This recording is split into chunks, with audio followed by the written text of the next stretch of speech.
So before getting right into the trip, I want to add a bit of context on my situation at the time.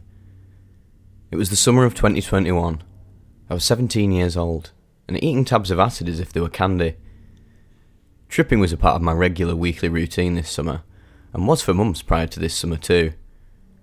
I had no job, only half-assed schoolwork that was very easy due to COVID, and monthly allowance money that would go straight to LSD as soon as I would get it. Anytime I had 20 bucks and 12 hours to spare, I'd be tripping balls. Tolerance meant nothing to me. I saw no reason to wait between trips, because the internet had led me to believing that the substance was totally harmless as long as you knew how to handle it. My highest dose before this trip was 6 tabs by myself in the dark, and I took it like a champ. This led me to believe I was invincible, and could have an ego death outside and nothing would go wrong. Guess what happened? Things went wrong. I woke up at around 11 AM. I was very sleep deprived due to my weekly LSD-induced all-nighters, so this was the norm for me. I eat breakfast, brush my teeth, and immediately leave my house without saying anything to my family except for, "Bye, see you later, I'm gonna hang out with friends."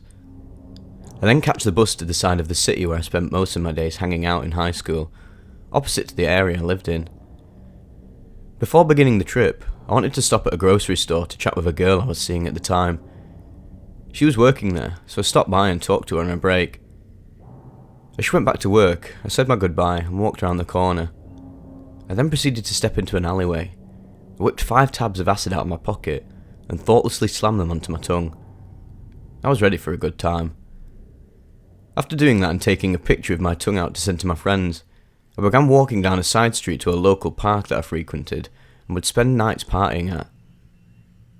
As I was walking there, I could feel the tabs breaking apart in my mouth as I salivated like a wild animal in excitement.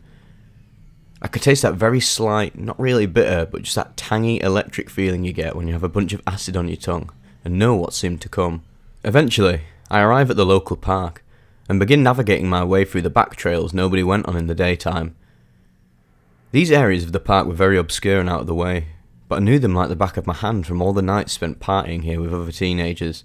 On the way, I unexpectedly passed by an older person doing nature photography, so I smile and say hello.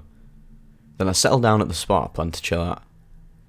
I take off my bag and pull out a few essential items I had with me in preparation for the trip. My phone, my speaker, a couple grams of bud, and a bowl with a lighter. I set up a camp on this little rock and I put on some music. I start with the classic Pink Floyd record, Dark Side of the Moon. I've heard the album before, but never the whole thing in its entirety while tripping. So I eagerly press play on the album and listen as I wait for effects. At this point I can slowly feel the trip starting to creep upon me. I'm super happy and excited at this point, ready for some wicked mind-bending out-of-body experiences to occur for the remainder of the day. Not even a tad bit concerned about the fact that I am alone, miles away from home, and outside while they will be happening. As I'm approaching the end of the album, I can feel my ego starting to dissolve into nothingness. Now, for most people this can be a life-changing, insanely difficult experience that is a challenge to overcome. However, given that this was about my 40th trip in a year, and probably my 4th or 5th one in the last month, my ego was basically in a constant state of suppression, and over this summer, I essentially gave myself HPPD. So for me, in this moment, the ego death was smooth like butter. I effortlessly let go of my sense of self, as I usually did, and just went with the flow. I vividly remember the song titled Brain Damage had a very profound message to me at the time. The lyrics, "The lunatic is on the grass," hit me dead in the face as I was sprawled out on the grass with my belongings scattered around me at that moment. For those who have never experienced ego death, what it is like for me is all of my problems, insecurities and things I dislike about myself just start getting shoved in my face in a totally ruthless, unavoidable way. Ever since my first time having it, I thought it was gnarly as fuck. So those lyrics really hit home, because it was something I was deep down insecure about at the moment. Shortly after that song, the album ends, and I move on to my next album of choice, Sgt. Pepper's Lonely Hearts Club Band by the Beatles. This is where shit really starts to hit the fan. So as the very first song on the album is playing, I decide it's now time to smoke some weed. I pack up a bowl and face it, feeling groovy. I then pack up a second one, and halfway through smoking I begin absolutely blasting off into hyperspace. I then put the bowl down and let the visuals take over. Everything began to explode into an infinite void of fractals and kaleidoscopes, unlike anything you could ever imagine unless you've experienced it. For example, I would turn my head to look at a tree, and boom, the tree and its surroundings would violently rip apart into a void of kaleidoscopes. I'd notice that and glance at the ground. The same thing would happen with the dirt underneath me. Within this infinite void of fractals lived entities. How I view these entities personally is a visual manifestation of my subconscious mind. It takes the wheel over your conscious mind whenever a person is in a high-dose psychedelic state. So, for example, I would be laying down listening to the music, and all the words in every single song would be spoken back to me by these giant beings in the sky that were telepathically communicating with me, and they were spoken back to me in a way where it would relate to my problems. The overall message these entities were telling me through the song lyrics was basically, "You fucked up, you stupid kid. You really have gotten yourself into quite a predicament. You're miles away from home with no help, and you're about to be having a little chat with us for the next 8 to 12 hours. All the while this is happening, I'm convinced that I'm hearing people talk around me. People in the park knowing I'm on acid. And at one point I remember even hallucinating construction vehicles and police cars through the trees in a nearby residential driveway. I looked at my phone. It was only 1:30 PM. So now it has dawned on me that I am simply not going to be able to find my way home. I caught the bus out here after all. How am I going to properly navigate Google Maps and catch a bus downtown, and then another bus back to my house tonight at 8 PM, when every time I look at something, it explodes into an incomprehensible sea of geometry and alien beings? At that moment I rationalised it is simply not possible. I was half blacked out and unable to see 2 feet in front of me because the visuals were just overwhelming. There was no chance in hell I would find my way back home safely today. This is when panic began to set in. Luckily one of my friends happened to be biking over to the park I was tripping at, and I knew this. So I pick up my phone, unlock it, open Snapchat, and frantically begin typing borderline unreadable messages due to them being so poorly spelt. Overall though, I got the point across that I was having a bad trip, and I understood the location he told me to meet him at. However, I'm still not convinced that I am safe. So what does my stupid, mid-ego deaf self decide to do? I called my mum. I remember the words I said to her so clearly. "Mum, I took too much acid, I need your help." I sounded like a scared little child on the phone with her. Obviously, she was not a very happy camper upon hearing this. She had plans to go to my older brother's house in the next city over from us, and was in the car heading there as I called her. Even though she was pissed off at me, she still did come all the way down to the side of the city I was at to pick me up, thankfully. So after I hang up the phone with my mum, and I'm assured she is coming, and I'll be okay, I begin walking out of my secret spot to go find my friend who is coming to meet me in the park. I'm stumbling my way down the trail, and mid-ego deaf, it feels like it is a total walk of shame.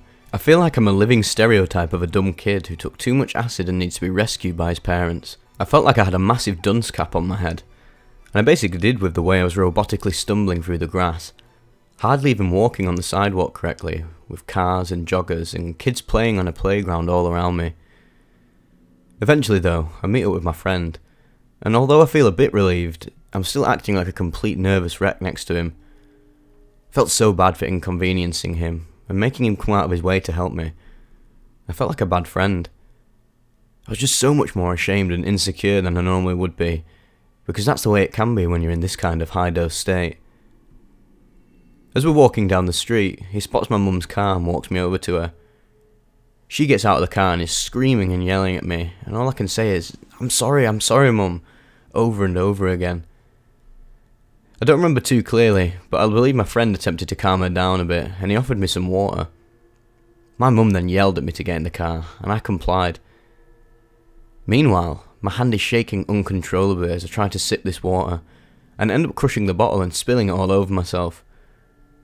I wave bye to my friend and thank him for being there for me as we drive off. Now I am in the car, sitting next to my 2 younger brothers and my niece. The oldest one of them is only 12 years old, so they have no idea what's happening. My stepdad is in the front seat. As my mum is driving away, I'm just endlessly apologising to her, and my stepdad calmly tells me to just chill out, and to not say anything about what is going on in order to not let the little kids know. He tells me to just close my eyes and rest my head. So I do as he says, but whenever I close my eyes, I began having some absolutely crazy, indescribable out-of-body experiences. I'm not talking like some cool patterns and stuff, nah. This is on a whole different level. I'm talking about visiting other dimensions, going to heaven and hell, seeing the framework of how life works, getting stuck in infinite time loops, that kind of stuff. The most interesting part about the things I was experiencing was that they would cause me to start uncontrollably and unknowingly begin moving around in the car. My younger brothers told me after the fact that I was sticking up my middle finger and squirming my hands around a lot, muttering nonsense and a whole bunch of other stuff. All of this I only vaguely remember, as my memory was completely shot in the moment. It was like a psychedelic blackout.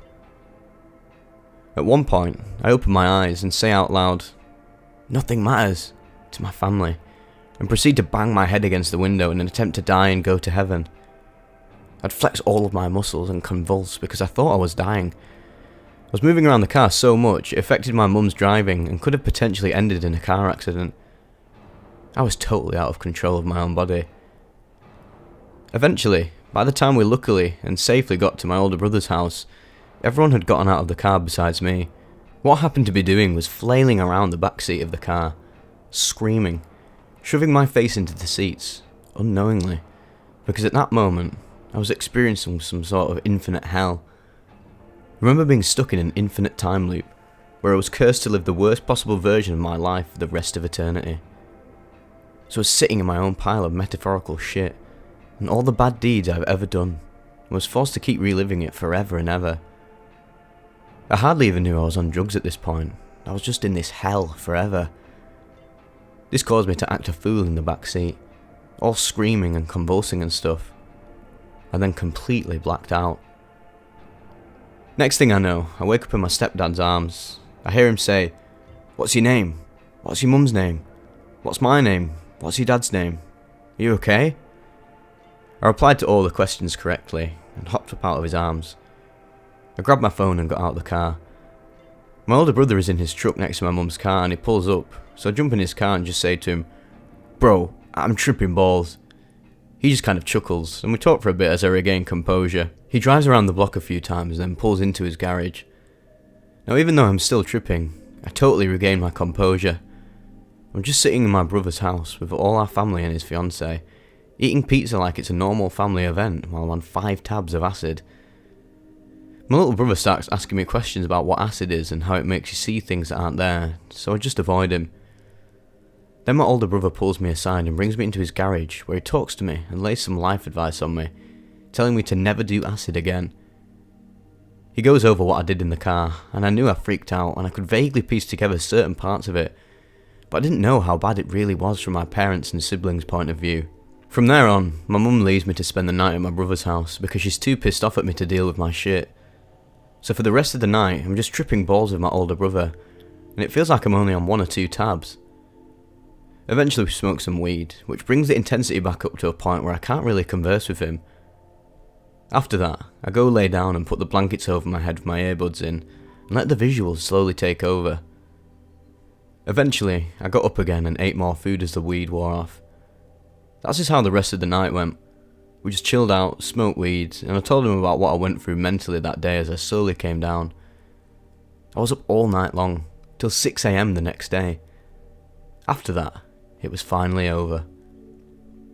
As for the repercussions of this trip, I got grounded, of course. I got a very angry call from my dad after my brother told him what happened. In an attempt to scare me away from psychedelics, my dad found out. I got a lot of long talks from my parents. Thankfully I had no psychological damage or PTSD from this trip. After it was over, I just thought to myself, okay, well, I guess that just happened, and I moved on with life. However, one negative repercussion I faced mentally was due to my excessive heavy usage of the drug over a long period of time. I developed a weird form of HPPD, or hallucinogen persisting perception disorder, which lasted for the next few months. It wasn't diagnosed, and it wasn't even the kind of HPPD where I was consistently seeing hallucinations in my daily life. What it was a constant feeling of paranoia and being on edge. I always felt like my parents knew when I was up to something bad, and I felt like I was being watched, or there were cameras in my house. It was very weird and strange, and it's something that slowly creeped up on me after months of weekly, sometimes multiple times a week level usage. After this trip though, I took a long hiatus from psychedelics. Within the next few months, the paranoia went away, and since then I have now graduated high school with very high grades and take life much more seriously. No longer will I make such careless and reckless decisions like the one I did that day.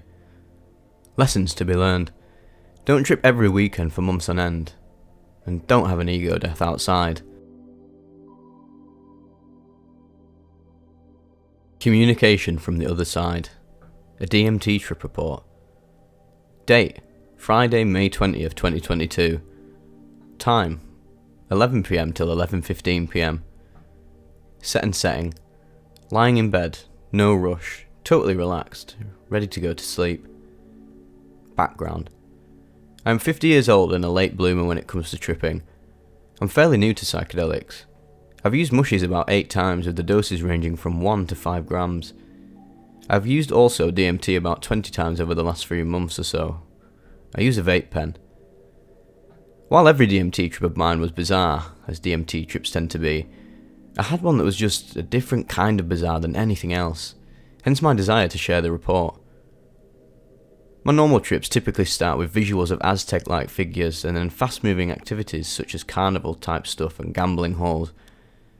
Then it goes deeper to different kind of space realms and different worlds or dimensions. I normally see entities, but I can't recall if I interact with them or not. I think so, but I can't remember what they said if they said something, although I feel more wise the next day, lol. The come up. Well, during this last trip, I met an entity that seemed to be determined to communicate with me in a more practical way. When I started to hallucinate, after about the 3rd draw from the pen, I felt the presence of an entity by my side, although I did not see him. Normally, there is a sense of losing your own ego, but this time I felt the presence of another entity, in the same way as if another person is in the room. This time, the trip also felt slower, more cognitively processable. The trip. The weirdness started when he placed a kind of marker in the first world or dimension that I have entered. It was like a spot of light made up by red, green and blue energy, with a kind of 3D cubed force field around it. Then as I passed through the different worlds or dimensions, I could always see the same marker in each one of them. It always looked the same, no matter how different the worlds were in their structure. I'd travel from worlds with a purely physical nature to ones that were more energetic and spiritual in nature, from deep, dark, demonic type worlds to bright and happy ones.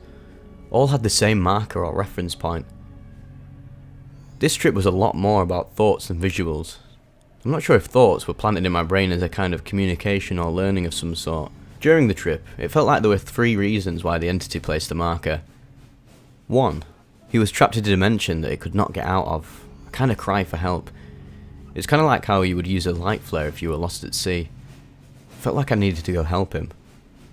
2. As with DMT trips, you remember but don't remember at the same time. It felt as if the entity was myself, but from a different dimension, marking it to show me that I am existing in another dimension as well. Kinda like you would make a knot in your handkerchief to remember something. I'm sure I would not have remembered this trip if it was not for that marker. 3. It was kind of as if he wanted to communicate with me that these dimensions are real and not just imagined. All activities are happening at the same time and in the same space. In other words, universes are just different kinds of perceptions, otherwise known as a parallel universe. They're all real, but don't exist within themselves but purely constructed by consciousness. It's hard to explain right.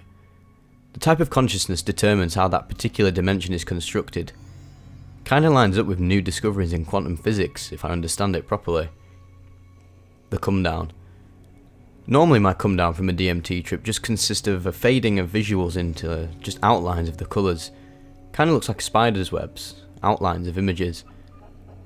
I'm normally super relaxed and my heart rate seems to fall dramatically during this phase.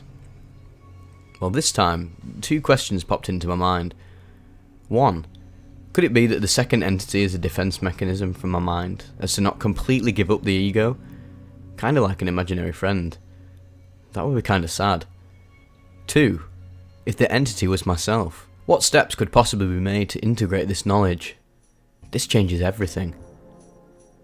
After about 20 minutes, I got up and went to make myself a cup of coffee. I felt that I had a lot to think about. I would like to hear from anybody that may have experienced such a kind of trip, or do you have any advice on what to make of it? I'm curious to hear your thoughts. Thanks, Hein. The casino at the centre of the universe. A 4.5 gram psilocybe cubensis trip report. This incident occurred around late 2016 or so. I had long been interested in psilocybin mushrooms and psychedelics generally, and after having had a few heroic doses under my belt over the years, I felt it was time to cultivate some for myself. I mean, how hard could it be? Surely my first attempt will be poor. I was no stranger to strong psychedelics, having brewed numerous powerful ayahuasca brews using as many different leaves, barks and seeds as I could possibly source, and even growing Salvia divinorum plants in my California dining room windows years prior. I'd used LSD and LSA, even Datura, but not nearly to the extents that I've read. I was even slipped PCP once, not to my knowing, and that was not a particularly pleasant experience. Finally ready to grow mushrooms, I quickly rushed to order some spores, and after a few days, held up in customs, the specimens were released, and I promptly got to work as soon as they arrived. Contents: 1 envelope signed and sanctioned by customs with "for microscopy use only" and gift, a 10cc syringe of psilocybe cubensis golden teacher spores suspended in distilled water. Fast forward some weeks, and much nail biting later, a healthy first flush of shrooms are ready to be picked and prepared accordingly from their fruiting chambers. One mushroom even clocked in at over 60 grams itself. The pileus, cap, was as big as an adult hand. I could tell I got very lucky with the genetics in these, as the bluing reaction was beyond extreme. The stems literally turned charcoal black with a deep tinge of blue-purple when the stipe, or stem, were cut from the cakes. I immediately knew I had some real bangers here. I was beyond eager to test the strength of these puppies, and my girlfriend and I had planned to go to a casino a few hours away the coming weekend. What better place to test these fuckers out other than a colourful casino? I carefully measured out around 4.5 grams of dried material, equal parts caps to stems, and put them in my shirt pocket, and we headed to the casino. After arriving and parking on the roof lot, I downed a beer or two that we had brought to help wash the mushrooms down. It wasn't particularly pleasant or tasty. I also smoked some cannabis to hopefully potentiate the effects. After consuming the dried specimens, we entered the casino. My girlfriend was not taking any, as she was going to be on hand to protect me and pull me out of there if things got dicey. It didn't take long before I could start to feel the mostly familiar effects. It seemed as if the air was sucked out of the surrounding spaces. The intricate Indian patterns in the casino popped with sharpness and colour, and things started to distort visually. The carpet designs and wall sconces made me especially dizzy. The lights were too bright, yet impossible to not stare at. Everything took on a slight watery shimmer, and had a mild vibration or distortion of some sort. I could feel the top of my head start to feel lighter, as if it was dissolving and opening up to the universe. My brain and headspace started to feel impossibly large. I was familiar with these effects, but I was not used to them coming on this fast. 40 minutes to an hour and 20 was basically standard, but I was only about T plus 20 into the trip. I pulled my girlfriend aside and told her, "Fuck, I'm tripping hard already. These things are crazy." We wandered around as the mushrooms took a stronger hold on my reality and psyche. The slot machines were downright mesmerising, but the casino was so packed that night that none of the machines I wanted were available. I wasn't particularly interested in any of the old reel and wheel one-armed bandits. There were even a long line for a lot of the more entertaining machines. We just continued to go machine to machine, and I would stand behind the player literally watching the slot machines respond to my very thoughts. It was at this point that the strangest and most bizarre aspect of the trip was in full force. The entire universe had seemingly inverted itself around my consciousness. My physical perceptions and vantage point of experiencing standard reality were unchanged, but the feeling of an inverted reality was ineffable and totally inescapable. It was literally mind-blowing, as if a deeper level of my existence phased out into a parallel opposite. I had become everything that wasn't me, yet I was me, while retaining an ordinary perspective on reality, but my control of things seemed externalised. It is impossible to describe. My thoughts were being manifested in real time just short moments later. The glove of my conscious experience of the universe was turned inside out for a few hours. I had entered an inverted, yet totally perceptively identical version of our manifest reality. It was as if I had become the Wizard of Oz or something. We continued to go from machine to machine, and everyone was winning. If I thought in my mind that 3 golden tickets were going to come up on a Willy Wonka machine, it did. Even the wild minigames that get people up from their seats. Old ladies were so ecstatic that I'm surprised none of them had heart attacks. I watched many hundreds, if not quite a few $1,000s pour out of these machines as I watched, and literally willed it to happen, hopelessly knowing that I would never get a moment on any of them. We wandered around the huge casino some more, checking in on the live free music in the Wolf's Den, and we hit the roulette tables. I went up to the plexiglass guard that surrounds the wheel on a game that was ready to start. Everyone had placed their bets and the wheel starts spinning. I casually say, 28, and after some time, it hits 28. People look strangely as the table is raked clear of hundreds of dollars in chips. We leave the table, heading to hopefully find an open video poker so we can pull our $1 free beer trick on the machines. We cross paths with a woman that was at a roulette table down the way, and I have the urge to ask her if any particular number was hitting for her tonight. She replies, 28 has been really good. And we head to the video poker. No open games. It had probably been 2 hours after ingestion at this point, so the psilocybin and psilocin was coursing through my blood at full clip. It even felt like my blood was electricity or some type of foreign energy. At this point, we decided to go sit down and order some pizza. Not my idea. My mind was blown when my girlfriend ordered what I thought was a root beer, but the liquid was clear. I thought that this was part of the trip, but I had apparently never seen birch beer soda before. It felt like I was from an alien universe. At one point, I also thought I was hearing birds chirping while we were waiting for our pizza, but the waitress laughed and pointed out wall-mounted speakers that were in fact playing actual bird noises. No auditory hallucinations there, thank God. I opted for a Caesar salad and tried to stomach a slice of pizza. Felt weird eating pizza in this state, even though I knew it was delicious. I couldn't shake the incredibly alien feeling of having the universe completely inverted around my centre of consciousness. I tried to explain it to my girlfriend, but she just said I was tripping. I thought to myself, if I could reliably invoke this type of state and have a wingman for betting, I could completely empty this place out. After eating, I noticed there was a table with my game of choice nearby. Craps. It was a $5 table, and there was room for me at my favourite spot on the table. I waited about a half hour for my turn to shoot the dice to come around. My girlfriend was off to the side of the table to keep an eye on me. I was terrified to accidentally look anyone in the eye, as my pupils were probably jet black with no trace of blue at that point. The anxiety level was rising, but I held my composure and placed some frugal bets. I probably only had about $65 in chips to experiment with. I ordered 3 drinks, and so did my girlfriend.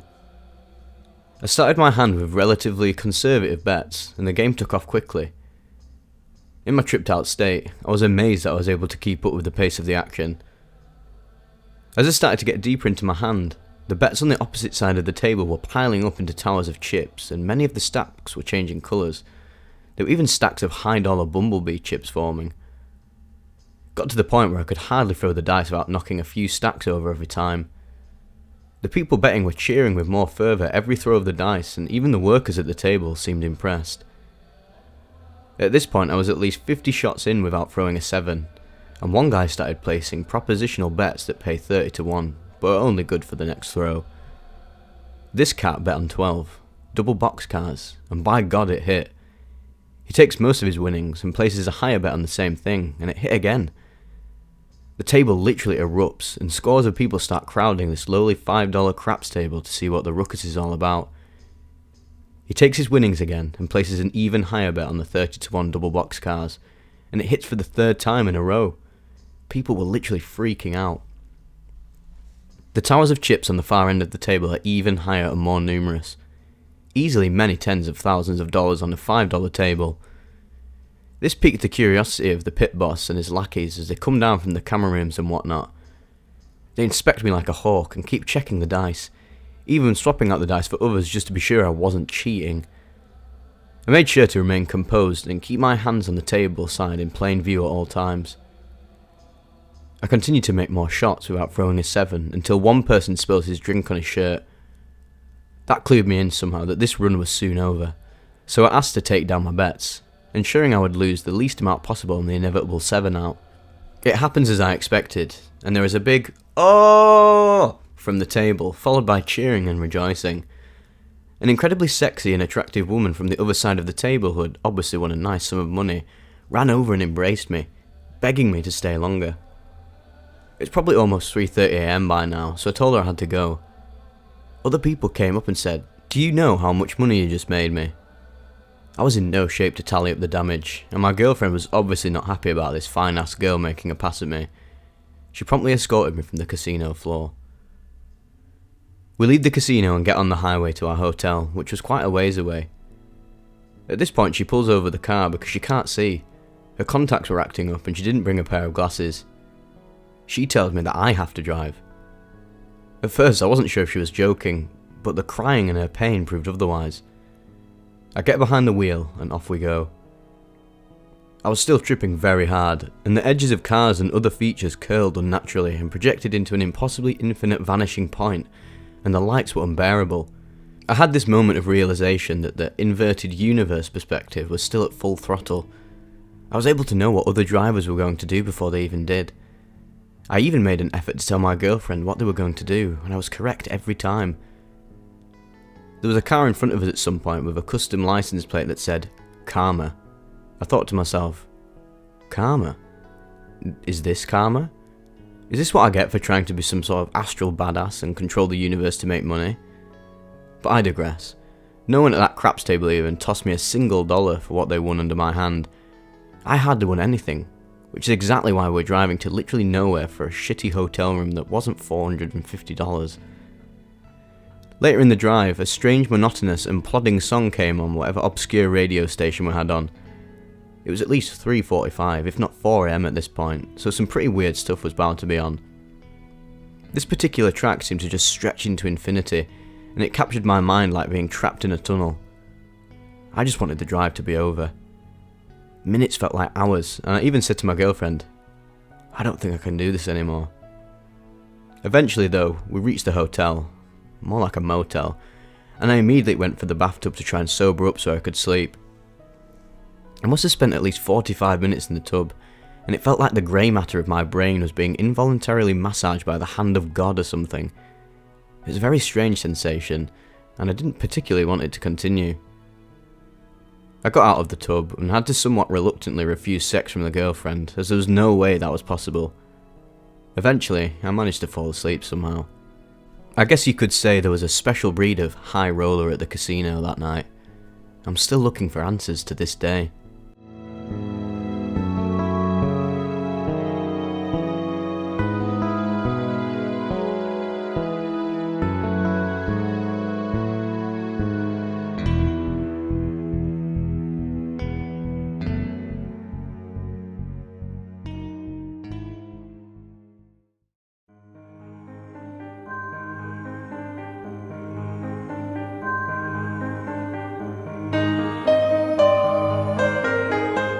Half a decade of unreality.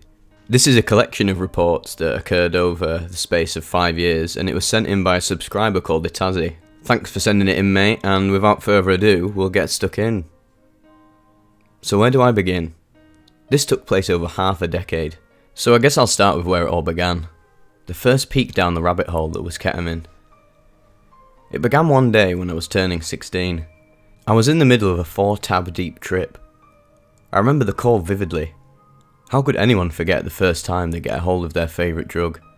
I remember it like I had only just woken up out of that K-hole only now.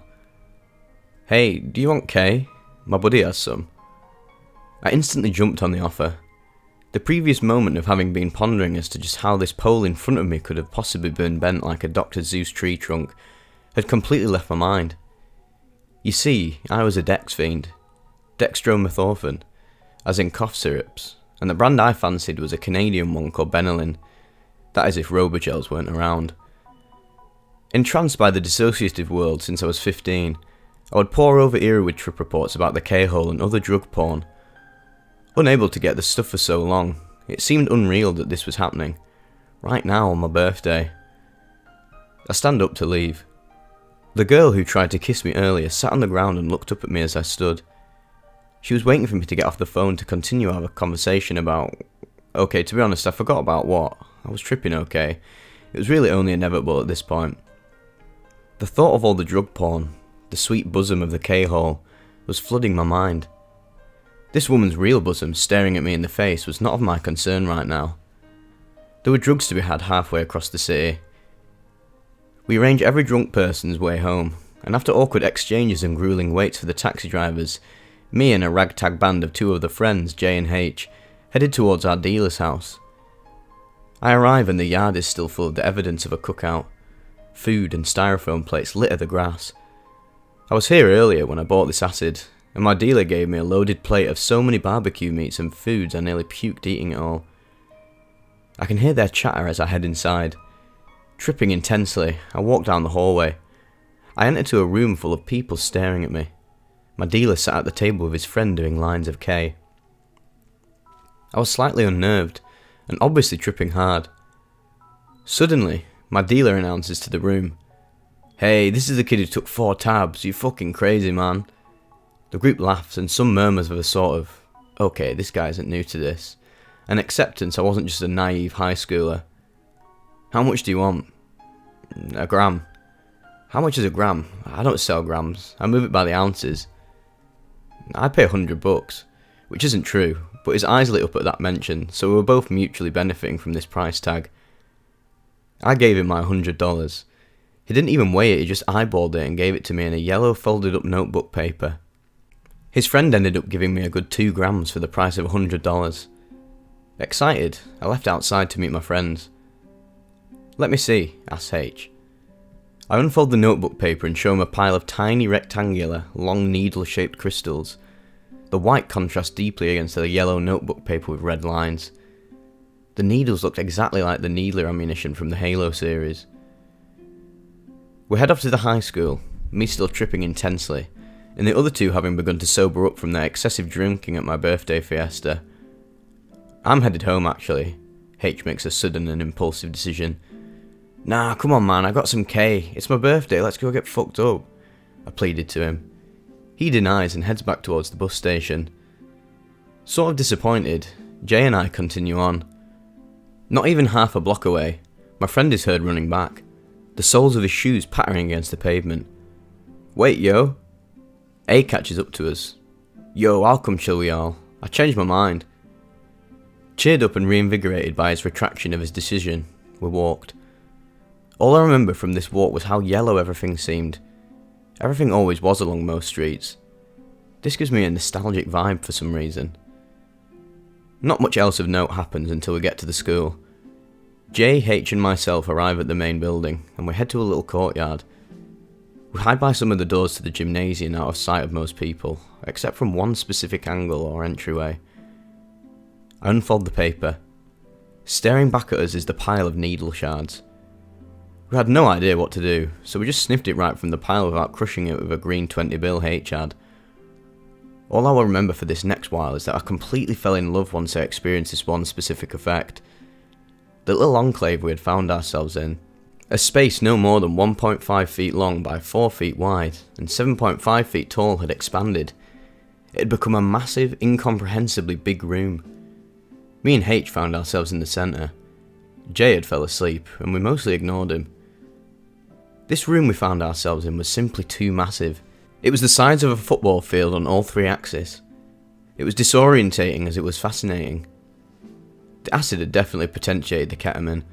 The only thing I can recall from this was being in that room before we somehow ended up at the basketball courts beside the parking lot, and I got freaked out by a bunch of people by the stairs. They seemed like they were watching us. I could only barely make out heads turning towards me in my blurry vision. Ever since that day I was entranced. The ketamine molecule had gotten its hands around my neurons. The next experience I had was on New Year's Eve, when I had turned 17. It was probably the most insane, prolific and profound experience of my life to this very day. I dropped a significant amount of acid in my typical style, a 5-strip I believe, and brought over to my cousins a gram of some of the best needle shard I've ever had. I was watching a show on my block, which had recently been shown to me at the time. I was enjoying watching the show on acid. I had many laughs with my cousins as we binged the series. Soon though, however, I was going to encounter an entire rabbit hole that I was not entirely prepared for. "Do you want a dab?" my cousin said. The beaker bong with a quartz nail attachment was in his hand, the green propane torch in his other, and a parchment paper with golden brittle shatter sat upon it and was laid out in front of us on the desk. I contemplated it for a moment. A heavy stoner, I knew very well what I was signing up for. A single joint of cannabis was going to send my trip sky high right now. The psychedelics reset your tolerance temporarily, as well as synergize intensely with it. But a dab? My God. Who would do such a thing to themselves? Who in the right mind would accept some of the most potent forms of tetrahydrocannabinol in the middle of the most intense acid trip they had ever been in? Well, I would, of course. You see, I knew that cannabis and psychedelics were a ticket to a trip beyond what would have ever been possible without the cannabis. However, I perhaps did not fully grasp just how powerful a single dab could be under the influence of this drug. Another notable thing to mention about psychedelics is that often I found that they would suppress my cough reflex almost entirely sometimes. This time, it manifested intensely. This will be relevant in a second.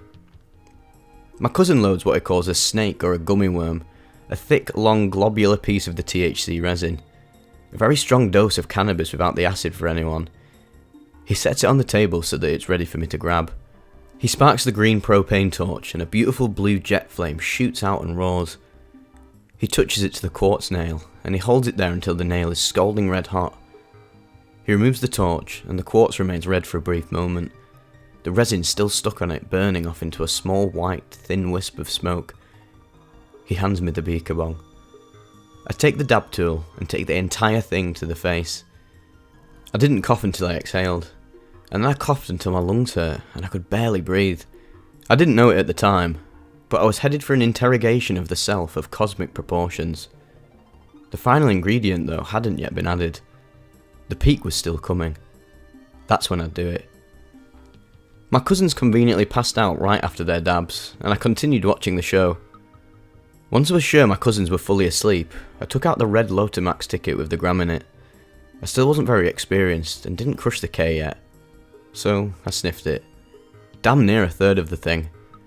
A great deal going past my sinus cavities and into my throat. I wasn't very good at letting it sit in at this point of abuse. So there I sat. My cousins had begun watching Black Mirror before they slept. An episode with space visuals, and during a scene with planets and stars in it, something unbelievable happened. The planets, the stars, the entire space scene had left the television set itself. I was looking at the wall, away from the TV now, and I was still staring at a shot of a planet and a bunch of stars. I got up, looked at them from all angles, and I was taken back, as the angle changed consistently with my perspective around them. I orbited this seemingly large planet in a few short steps. I was both larger than a planet, yet stuck in the very same room I was a few moments ago.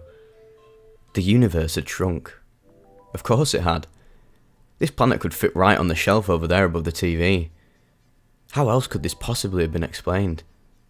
Still, despite the clear vision of this, I was completely aware that it was a hallucination. I hadn't completely lost my mind. Not this time. Well, not yet at least. But I was about to head there, as this would soon turn to something else. It began. As a feeling of my body falling away, like small grains of sand, into an abyss orientated on a plane or axis that was outside of our own Euclidean three-dimensional world. Like I was falling away behind reality itself. I'm not sure where it started to go in this direction. Maybe it was when I began thinking and dwelling on life, but a deep fear began to penetrate my very core. Not a primal fear, not a feeling of eeriness or unsettledness, but an existential realization that I was putting myself onto the path to jail. A gift of an educated child, a rarity of my community, wasted just like the rest on selling drugs. Then I suddenly found myself seeing a timing clock on the TV. I'm not sure why, but I decided to re-watch On My Block, but the episode where the clock ticks down the entire time signalled the time I had left to confess what I was doing, to the very universe that had dissolved my ego and sense of self. I was at its mercy. I was no longer in control. This was now the confessional. The clock ticked down, and I sat there with my thoughts. I would become familiar with this feeling. It was what happened when the police arrested you and left you in the interrogation rooms for a while to build up the tension. The universe itself had now become my cosmic interrogator. Why was I doing all this? Why was I disappointing my mother? Why was I wasting the gifts of education and more for this lifestyle? Well, it was simple. I needed the money, but at the time money wasn't the question, but simply the moral implications. Mostly around how my mother would feel if she found out I was arrested, and how awful it would be inside a prison cell, all because I sold weed and mushrooms, a plant and a fungus. Later I wouldn't be so bothered by this morally, as I would come to develop my personal philosophies, but at this time it was the most profound cosmic event that had ever happened, and it happened all to interrogate me, and get me to tell the truth about everything. I remember after a while, after the episode ended, that began to come down. Then I remember watching the episode where Caesar kills another kid, and I'm reminded of the possibility that this could be me. I dwell on this thought for a long time. Tears filled my eyes as I realised that I didn't want to do this anymore. I couldn't run from the law for a murder. But above all, I could never outrun myself for having murdered someone. It had actually felt like I'd really killed someone, and the guilt filled me intensely. However, I don't remember much after this, other than I came to terms with it and made peace with it all. I'm sorry, it's just been so long. However, I wasn't done yet. I took out some more of my K and sniffed another great deal of it, sending me right back into the K-hole. I was completely separated from my body this time. That feeling of sand returned, falling away behind the border of existence itself. And off I was again. I fell away into a motion of rotating to the right. This progressed until it was reduced from a rotating movement to simply a process. There was no longer a me, an I, a self to feel this motion. So now, the completely merged environment and subject both experienced this motion at its most basic form. The progression not on physical plane, but through a conceptual process. It was indescribable, this process. All I could ever say about it was that I believed that this was what people meant by God. I was raised with some knowledge of Western Catholicism, but I never took it seriously after a certain age, and instead focused on my traditional religion. The Sundance, or the Okan, as we call it. This must have been what my culture's doctrine was referring to when they meant God. This complete state of cluelessness, acting without thought, without direction. My only goal right now was to experience this. No thoughts or processes of anything was happening anymore at this point, as I had this realization. And suddenly, a moment of pure bliss. There was no other word for it, at least not in English. I had reached a state of becoming connected with the Itse Pati Puoyupa, which translates to the one through whom we live, or the source of all life, and is a concept many may know, as it is in the third line of the Blackfoot prayer, calling the source of life, the one whom we live through. I was stuck in this state for around 30 minutes. The next part I don't really remember arriving at, but I do remember suddenly finding myself there. It was a black void of nothingness, silence, complete absence of existence except the thinking subject. Which meant that although I didn't realise it yet, the semblances of the self, the ego and memory, the three essential components to maintain a thinking subject had begun washing away. If any of these is fully suppressed, an eradication of the subject can be achieved. Allow me to quickly just elaborate on that thought more. You see, the hallucinogenic experiences, regardless of class, happen by the disruption of this system of three components. These three components all organise and filter information for the process of recall. That is, to remember whatever information you processed. This ability to remember past events is essential to the formation of an ego within a timeline of events, within a linear temporality. If this is disrupted, the self cannot be formed. One finds it hard to place oneself temporally and so on. The entire process happens like this. The external information of the external world is processed by the first component, the ego, which filters useless information and organises it into a compact and digestible form for the second component, the self, to experience this information easily. Once the self has received and experienced this information, it will then be sent to the memory bank, which, if the entire process was uninterrupted, would then result in a memory being saved for recall in later use. To disrupt any part of this process is what leads to the hallucinogenic state, as well as memory loss and amnesia. During the psychedelic experience, the ego is suppressed or temporarily eradicated so that the self is left to experience all the raw, unorganized external information. Unable to distinguish what is useful, it is left to experience it all. External reality in its raw, unfiltered form. That is why you can often remember a great deal of your trip, though not all of it. While memory is left intact, your mind cannot recall all of that unorganized information in detail. It's lost during the recall process. During dissociative use, in lower doses, the ego is minimized as well as the memory suppressed. The self is usually left intact, hence the private theatre feeling of the external world. While higher doses kill the ego and completely suppress memory, as well as the shutting down of sensory organs like the eyes, nerves, ears and so on, leaving the self in an isolated pocket of consciousness with no access to external stimuli, and no ego to organise hallucinatory information, as well as memory suppression, which removes preconceptions of the subject before the whole. During deliriance, the external stimuli is already altered by means outside of this system, while the system, while not usually, will occasionally run just fine. Instead, it processes false information, though most of the time the system is unpredictably interrupted as well. But you see, one important realization that I could never shake was made here, in this void of black, that no matter how much I had eradicated my preconceptions, as well as my sense of self and ego, I could very well forget who I was, where I was, and so on. But inside the whole, a square still had four sides. The colour red was still red. The concept of presence versus absence was still viable here, and so on. This was always true for every K-hole. So, this means that the subject can never be isolated in a vacuum, which is the main goal of the philosophical process known as methodic doubt, which is set out in Descartes' Meditations on First Philosophy. Later on, and perhaps most importantly, I would come to use this realization to reaffirm my beliefs in Hegelian recognition. As Hegel critiques Descartes' methodic doubt, because no subject could ever be formed without having been influenced by other external and real thinking subjects. That is, you cannot be removed from the influences of other real thinking and living individuals. This was essential, as it was pivotal for me to resist all the mysticism and hoopla of the New Age psychedelic enlightenment, which was really just the capitalists of the West slowly changing Western culture so that it's seen as acceptable once again to do these compounds, when they open their storefronts stocking them. With the spiritual systems destroyed by the church and religious prosecution, it was only natural until Western, spiritually underdeveloped wannabe shamans got a hold of other religions' concepts.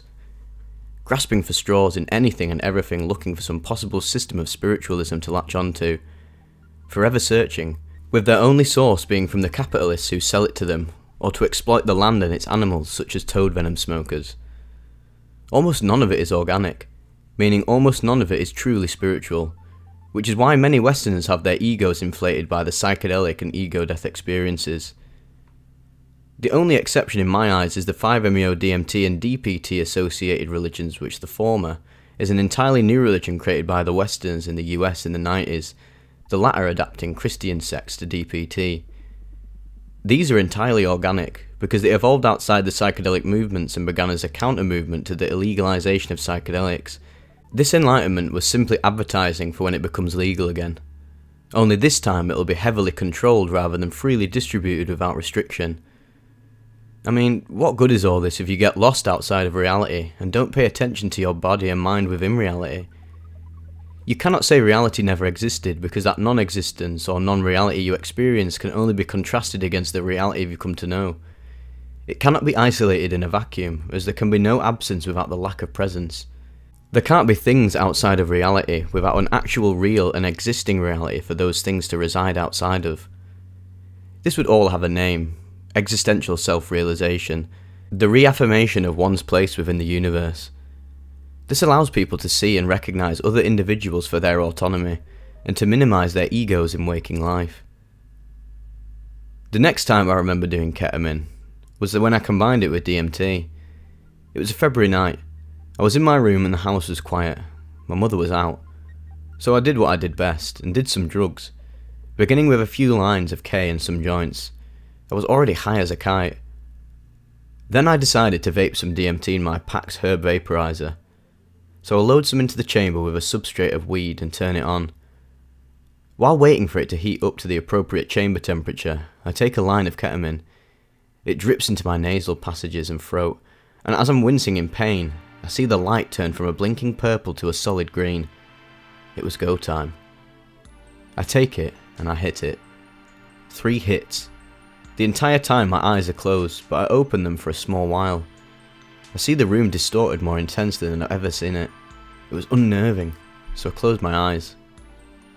The blackness of my eyelids fill with phosphenes in simple geometry. Then it grows in intensity to fully defined geometry, but not three-dimensional or all-encompassing. I didn't break through. I don't remember what happened these moments, but I remember the come down well. The trip shifted from the intensity of the peak and trip to the relief that a come down was happening. I was still able to move in the real world the entire time, which was another testament to how I hadn't broken through.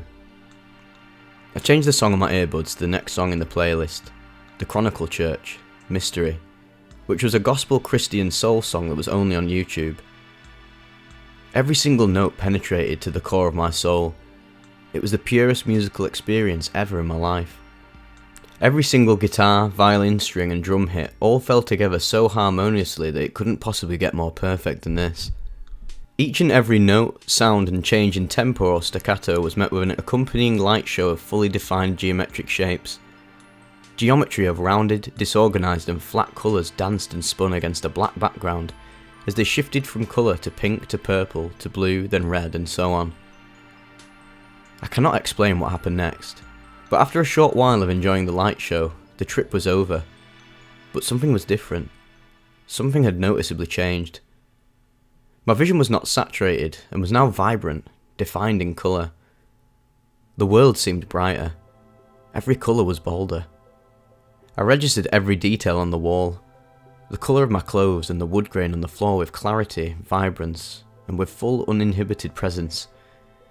The depression that had drained me for most of my life was finally alleviated.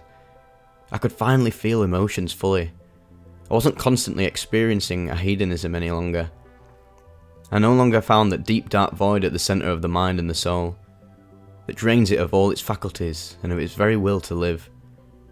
Instead, what I found was a very vibrant glow, a glow that radiated from the centre of my mind and soul.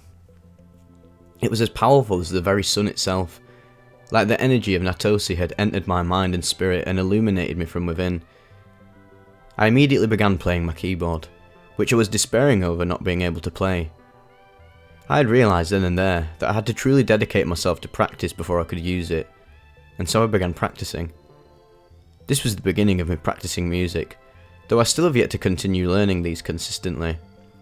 I've had a renewed interest, however, so maybe all I need to do is another line of ketamine with a puff of DMT, and I'll be rocking out. I don't know what else to say about this experience, other than I produced a completely self-composed short EP work, and I still enjoy listening to one of the songs to this day. So I'll move on to the next part of this journey. You see, I don't know why I never realised it. It was right in front of me. The magic. The K-hole. It was becoming more and more elusive. I was dosing every 2 weeks, and I'd be lying if I said I didn't go on the semi-frequent binge. I'll go deep into a gram usually, but then one time I bought an entire 8-ball. This is where things sort of hit the fan. I went through the whole 8-ball in my first multi-day binge. A K-hole that quickly turned to just strong dissociation while still being present in your body. It turned to something I needed every 2 weeks. I really could no longer go without it. Going to school, work, family outings and so on was filled with a constant feeling of a hedonism, but markedly different than that felt in depression. However, that wasn't even the last of it. Then the pandemic happened, and I went even harder. The government COVID support gave me a ridiculous source of money for drugs during those first dreadful and anxiety-inducing months, and when I qualified for the first worker benefit, it stretched even longer. During the first months of the pandemic, it really felt like the world was ending. The external and real world I yearned to return to from my dissociative wonderland was falling apart. To the old, it was just another event in their history, maybe a confirmation of their cracked out right-wing conspiracy theories, but to others it was a radicalisation of the working class people, finally forced to see their conditions for what they are. But for a special breed of us, the young 20-something-year-olds who are not in school, not working and not in training, it was the end of the fucking world. For those of us who did drugs, it was the excuse we needed to indulge into our vices to the complete fullest. And so I did. In the second month of the pandemic, I had bought an entire quarter of ketamine and had done it in less than a week. In only 3 or 4 days, I believe. Oh, that come down. It was dreadful. I remember running out of the ketamine and fully understanding that sobriety in its full force was just over the horizon. This routine was becoming more and more unsurvivable, unaffordable, and more taxing on my mind. If I ran out of the funds to get more, I'd spend the next 2 weeks until the next paycheck in a miserable mess. Feeling the full brunt of reality was unbearable. You cannot understand it until you've lived it. These days are the longest days. Even just sitting there is terrible and makes you feel awful and is at least extremely boring. However, doing the full responsibilities demanded of a sober person, it was even worse. Eventually, after half a year or so of carrying on with this, I got into dissociative research chemicals. I'd always been seeking these chemicals, and suddenly within a year, I got to try them all. It would send my mental health into a spiral of mania, and the exacerbation of my undiagnosed BPD. While waiting for the first gambit of chemicals to make its landing from the hop over the Atlantic pond, I kept doing my usual ketamine, but then, without any warning or indication, the ketamine dropped in quality. Needle shard ketamine was no longer the norm. It was the first time I saw rock ketamine, and at first I didn't notice it, but it was just 2-FDCK sold as ketamine. It burned a lot, and for some reason this didn't tip me off for a really long time. It had a similar dissociating feeling to ketamine, perhaps just a light version, that I couldn't really tell the difference besides the extreme burn at first. That and the duration, lasting nearly 3 hours. After a while of ruining my nasal cavities with fluoroketamine, I had an epiphany that this ketamine may not in fact be ket at all. So, finding online that fluoroketamine can be smoked, I decided to try to smoke it out of a bong on top of a bed of cannabis. If you know me, if it can be smoked, I'll try to smoke it. If no one knows if it can, then I'll be the one to find out. It hurt my lungs a lot, and I mean a lot, but it worked splendidly. Excited, I invited my friends to come smoke with me. We smoked the fluoroketamine and got severely ripped off it in the middle of a little urban garden beside a busy path and street. I remember after a while getting the other chemicals I ordered and started to experiment with those. But this was a ket report, so I'll keep this part limited. Basically, in chasing the dragon, the K-hole, I'd found myself at the first stepping stone of a long path down dissociative experimentation. After running through them all, I found myself manic, delusional, and mentally ill. I, however, did not find a hole in any of these chemicals except a select few. I was honestly disappointed. I remember being so beat up by this all that I was down to my last chem, a bag of Afenidine, and I just couldn't do it anymore. I just couldn't keep getting high off all these every day. I needed to get back to reality. So I gave my entire 5 grams or so that I had left to my friends while meeting up with them one cold night. I walked home, ready to face the entire brunt of the coming days. And surely it came. I spent a month off the dissociatives, leaving my province to my home province to get away from all my access to drugs. When I came back, I decided to try ketamine again.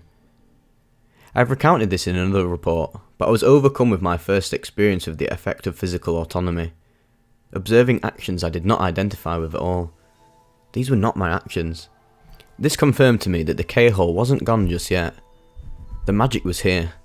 I just needed to take a long tolerance break. So after many attempts at multi-week breaks, I began to lose faith, as it never brought the magic back again. Eventually, I would come to reduce my use of ketamine. I'm currently almost on my 2nd month of a planned 7-month break. This came after a kitty flipping experience which helped me deal with the many issues I tried to solve with ketamine for so long. Slowly, I think the magic is coming back, so not all hope is lost. Let's hope, after I return to this, that it doesn't get out of control again. To those of you shaking your heads and asking, why doesn't he just stop? First of all, it's they. Second of all, I'm never going to stop rocking hard, baby. Not till this wonderful chemical has been wrung of all of its magic and wonder. Then maybe I'll stop. Because, I'll have to then. What would be the point anymore? Even then, psychedelics is still a rabbit hole I've never fully explored, so I'll start getting into those. And hey, what would you have done at the end of the world? Could you really say you wouldn't have done what I did? Until the next time exploring the self and the mind, Itazi.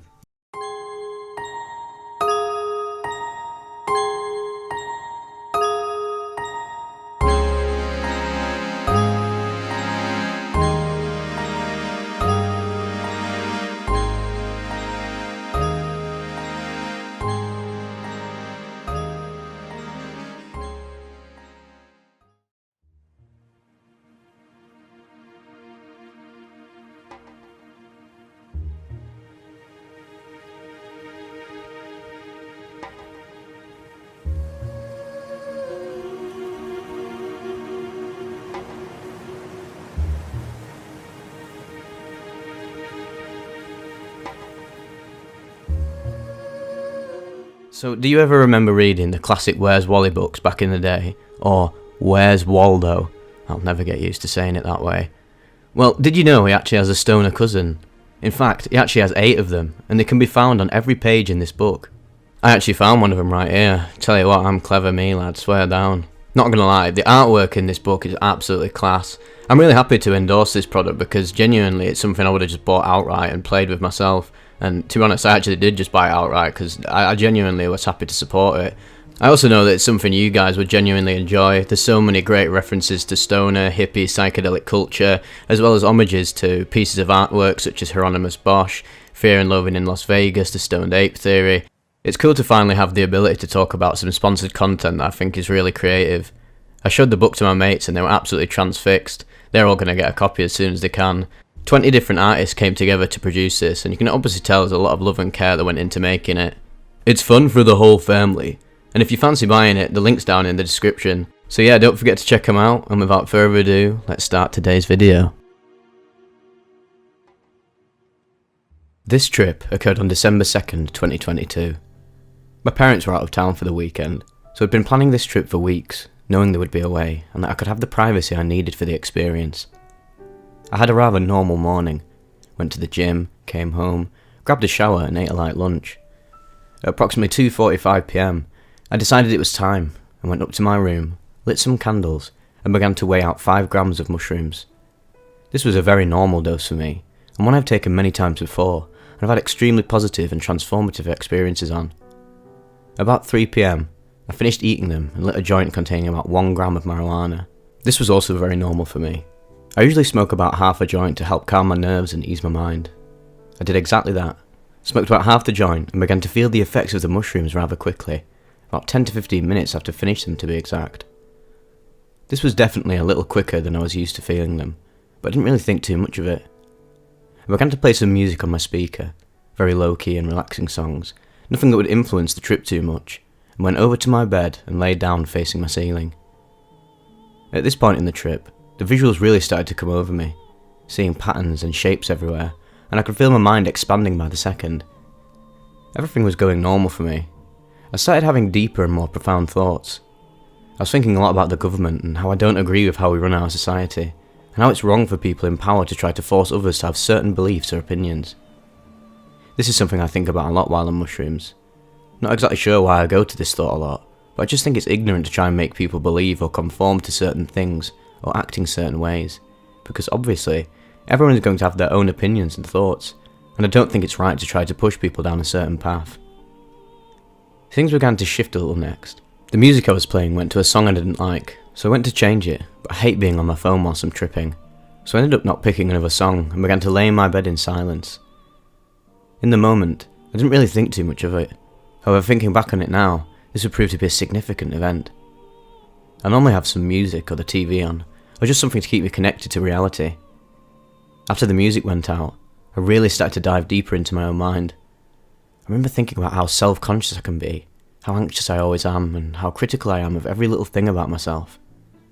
I always have the constant feeling when I'm out in public that all the attention is on me, not in a cocky sense, but because of how much anxiety I have.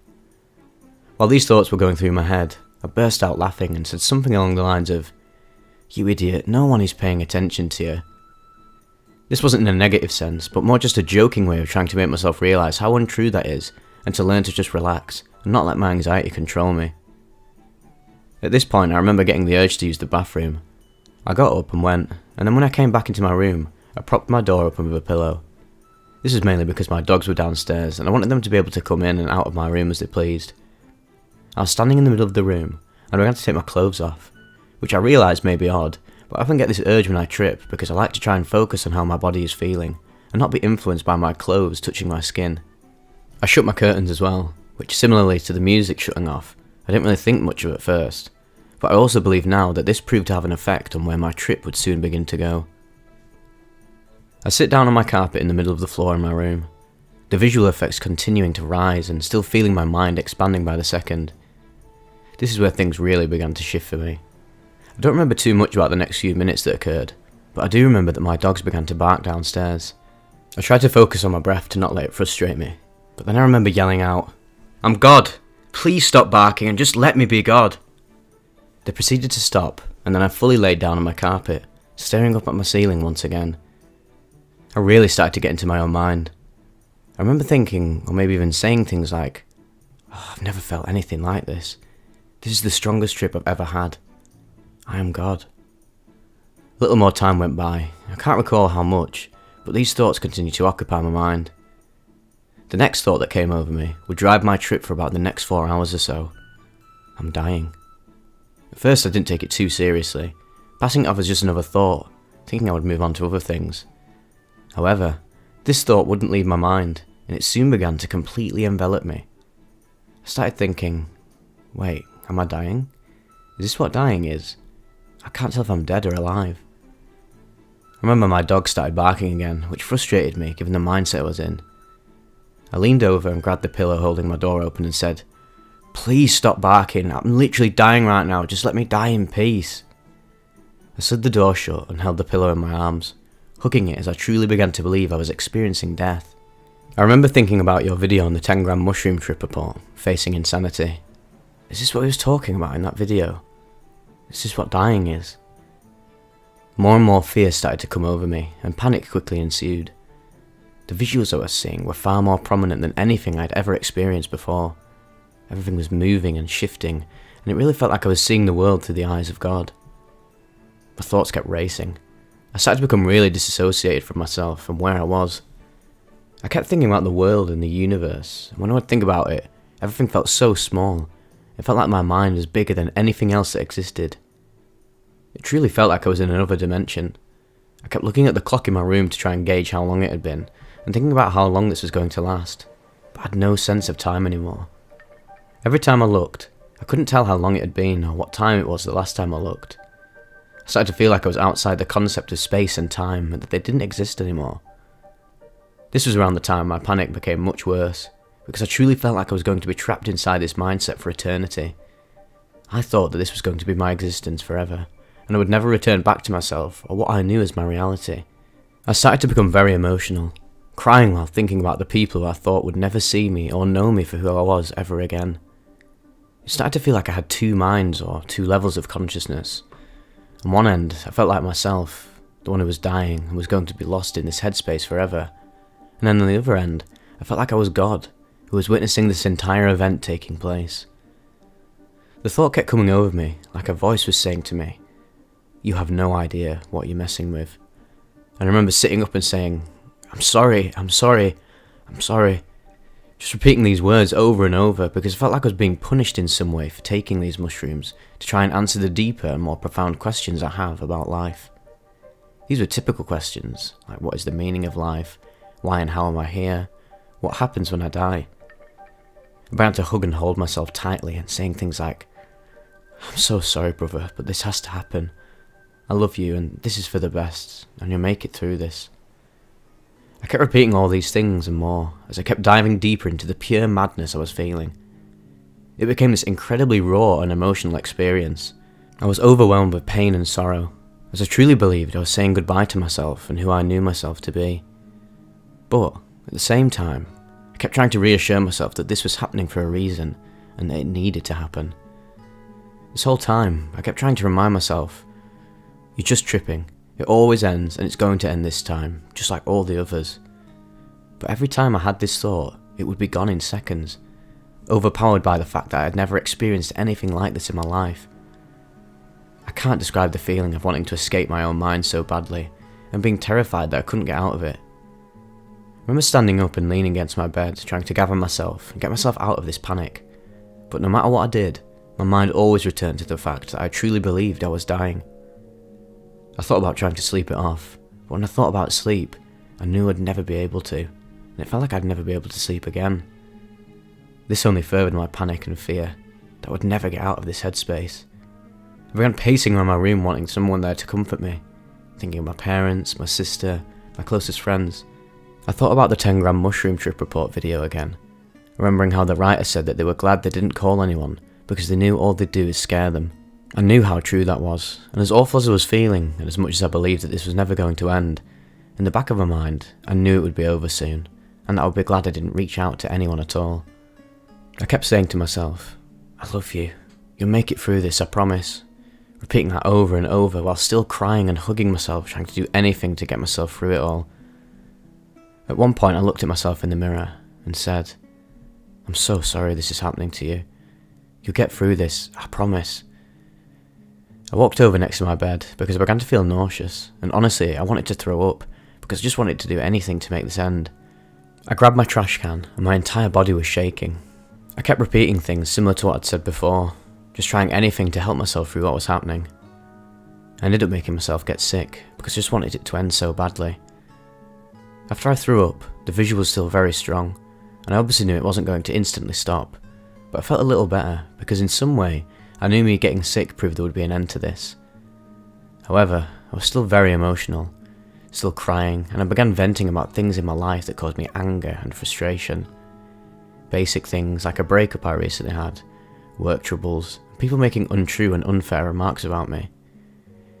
In yet another weird way, this helped make me feel a little better too, as these things helped to connect me to the person I knew myself to be. I remember thinking I needed to keep connecting myself back to reality. I turned on my TV, opened my curtains, and put my clothes back on. I wanted to get out of my room and be away from the place where I felt I'd just experienced my own death. So I went downstairs, which certainly was the right decision to continue calming myself down. Seeing my dogs was very helpful. I pet them and sat on my couch as I finally started to feel like I was sober again. I'd never felt so grateful to feel sober. I was just so happy that the nightmare I'd felt I just went through was over. I had now realised it had been about 4 hours. I couldn't believe it hadn't been longer. I thought about myself being at the gym that morning, feeling like that was a lifetime ago. I remember feeling similarly to how the writer of the video felt. I felt stupid that I let myself panic so bad, but during that whole time there was nothing anyone could have said or done to make me believe I wasn't dying. After another hour or two, I called my best friend up.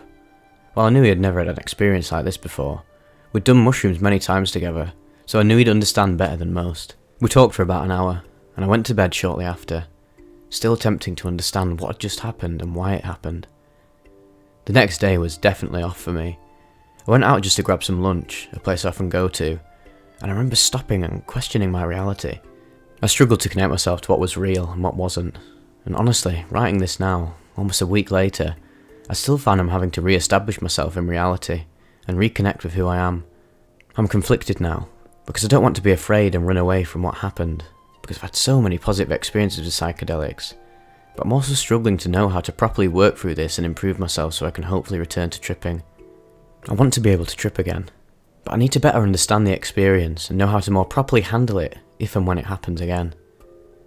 Thinking back on the experience after the fact, I can see the things like having no music, shutting my door and curtains, really played a role in the way things went, because I completely isolated myself from the world and from reality. This is the story of how I'm discovering more of my spiritual history, as I dive deeper into the realms presented by mushrooms. During the build-up and rehearsals, and slow increments upwards in dosage, I earned many skills absolutely essential to navigating doses of 10 dry grams and above. To me, the most important lesson was to learn to close my eyes frequently and allow for true astral travel type experiences. The second most important skill is breathing, Being able to hold steady control over one's breath is the only thing needed to navigate the difficult parts. I discovered some very interesting closed-eye phenomena once I started dosing 5 dry grams and over. Closing my eyes would start up with very DMT-esque fractal patterns, much like a spinning tunnel at some fantastically psychedelic country fair. Multitudes of colours and shapes, but for me, always spiralling inwards, always suggesting some sort of portal or tunnel into my mind or out of it, whichever way you choose to look. I am by now so familiar with it, I name it the portal, and I consider its presence as standing at the crossing line of physical reality and hyperspace.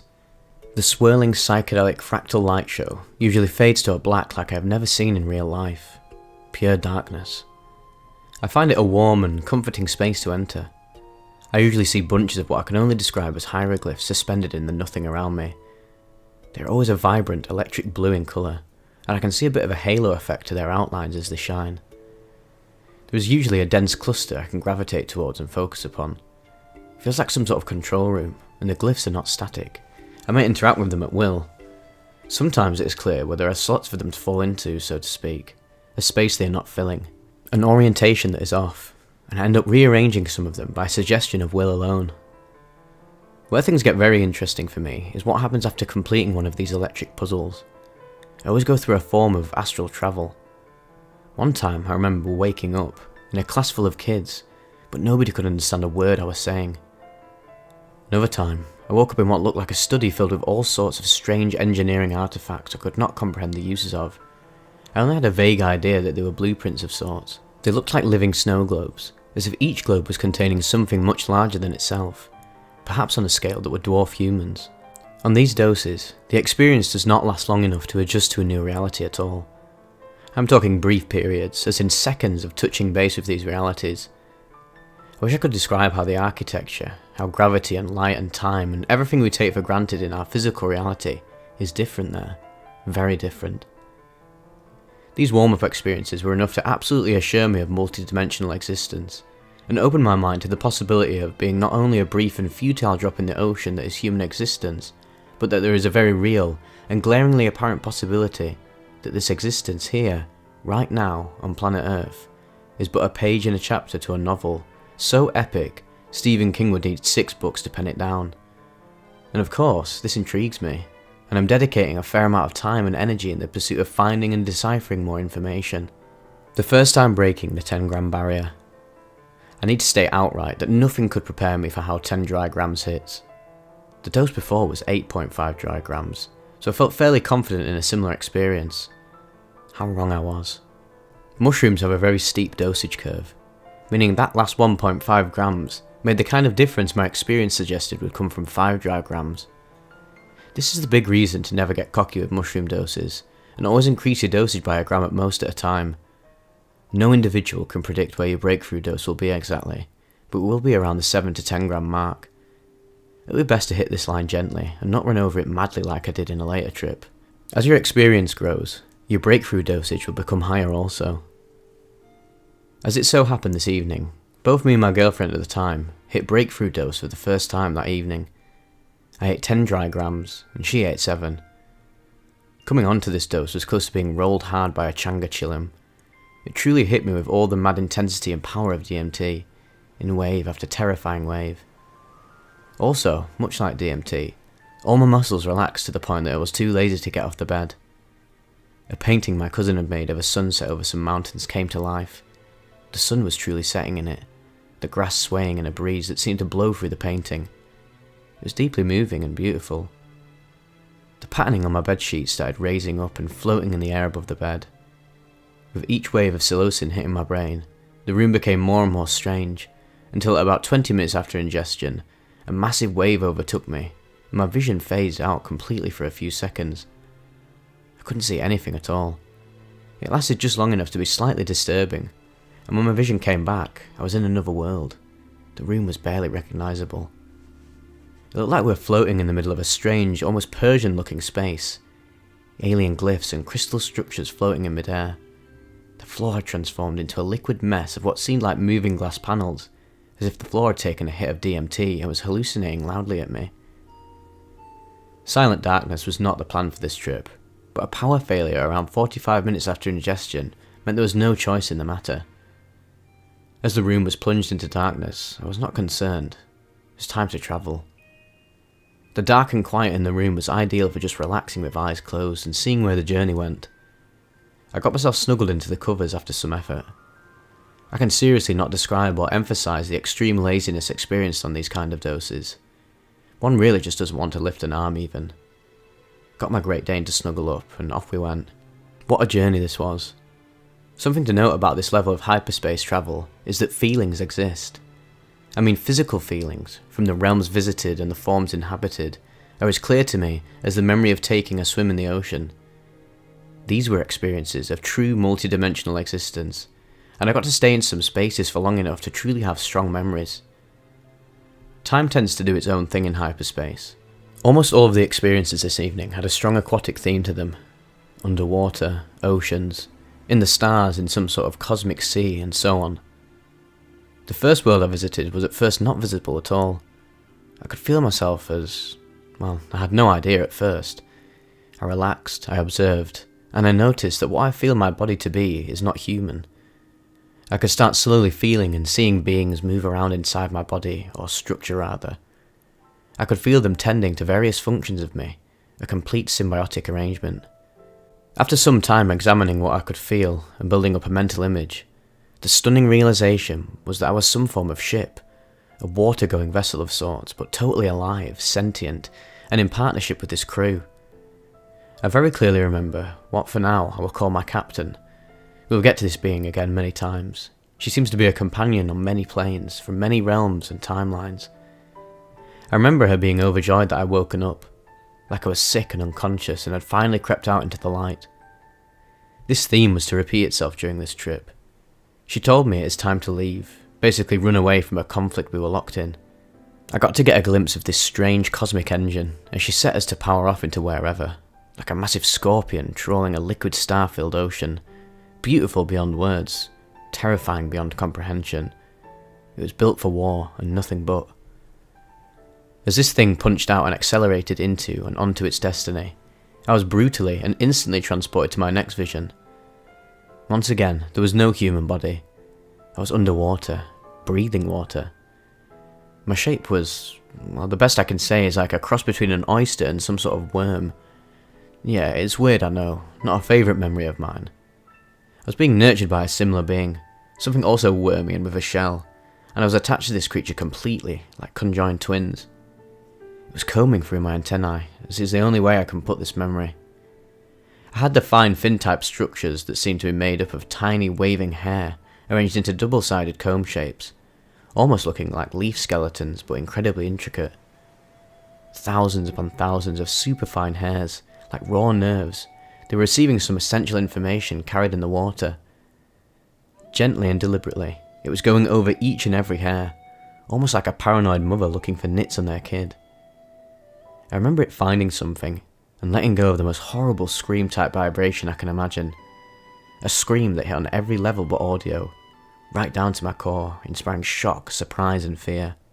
I then remember being ripped from my warm place, and that which was caring for me rose up in absolute fury. It looked ready to kill. But fortunately, this is where this vision ended, and I was then transported into the next. I woke up in a room with old friends around me. One of them I actually know from real life. It didn't look much different. The rest were companions not known to me on planet Earth yet. Once again, there was joy at my recovery. There was also a fair bit of anger from one of my friends for the condition I had been in up to that point. The rest of this part is a touch personal and not to share, but suffice to say, I knew about COVID lockdowns coming after this trip, and they happened exactly 4 weeks later. First time I heard about COVID was in this vision, I shit you not. The last major vision from this evening is very special. It was no vision, only feeling.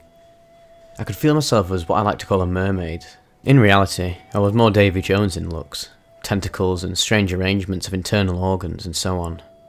But most of all, feeling more comfortable and at peace than I have ever been before. It's during this time that I started realising what this journey had been trying to teach me. That there is a bit more to existence than right here and right now, and the true nature of my existence is well worth investigating. I have friends and family, companions that have been around for way longer than my existence here. Coming down was spectacular. Lights back on, hallucinating balls, magnificent visuals I can spend a whole day describing. But I think this is enough for this chapter.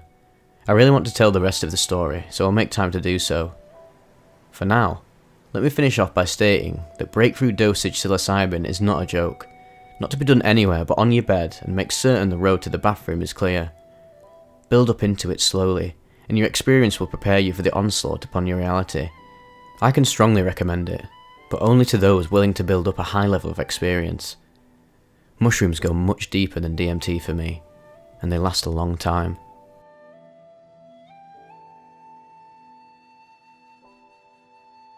Backstory. In 2015, a tragic event occurred. The Collective Club fire. A concert where hundreds were injured, leaving 64 dead, including the band members. The band was called Goodbye to Gravity. This meant the beginning of me questioning everything. The waking point. Over the years, I became extremely depressed. Looking back at my fucked up childhood, I just started asking, why? I went from religious to an atheist. In 2018, I was about to end my life, putting my neck on the rails and let the train pass by. As I was standing there, I realised I can do whatever I want. There's nothing to lose anyway. I stood up and gave myself some more time, to live life the way I wanted, not the way society wants. I found out about psychedelics and their healing properties. I felt a calling towards them, so I began my intensive research. In September 2021, I had my first mushroom trip, a 3-gram dry of some potent African psilocybe netalensis. It was the first time I've cried in years. I was grateful for meeting them. The trip. October 30th, 2021. It was the 6-year anniversary of the Collective fire tragedy. I'd got my hands on 20 grams dry of psilocybe netalensis. I was about to consume all of them, but thankfully I only took 10 grams. I felt extremely bad that day. Everywhere around my room was just trash. I couldn't even walk straight. You've heard of set and setting? Nah, doesn't sound familiar to me. Throw it out the window. It was night. My apartment buddy wasn't home, only his cat. I've turned on my webcam and started eating the mushrooms, recording on my channel, Ethereal Psychonaut. It took 30 minutes to eat all 10 grams. I was already feeling the strong effects building inside. I felt like I was about to take off. Keep in mind that it was my second time ever tripping. I've turned off the lights, blindfolded myself, and went to bed. I began travelling at a very fast speed inside of a spaceship that was organic and alive. There were other beings too. I left the spaceship and started floating towards some entities that weren't very aware of my presence. They either had 1, 3, 5 or more eyes, floating on mist. I remember then meeting a large entity that stretched across my field of view. I started opening up about my pain and suffering, and my life so far as a human being. I was a broken vase. Some parts of the entity didn't care. Other parts weren't even aware of myself. Other parts tried gluing me back together with warmth and love, while others started killing me. Perhaps I met every part of me that makes me whole. I met myself. I could see the boundaries of my inner universe made of white stripes like a spider web, and out of it came an ethereal female entity. Started merging and bonding with me, feeling pure love for the first time in my life. Mushroom sex, even felt tentacles and reptile skin touching me. Hit the 1 hour mark and became very nauseous. I took off my blindfold and got up to open the door so I could go to the bathroom and puke. Once I've opened the door, there was another dimension. I stood there for a moment. As I walked out of the room, I closed the door behind me. Now, I was officially lost. I'd forgotten where I came from. I still had the concept of a bathroom, so I went inside but didn't puke.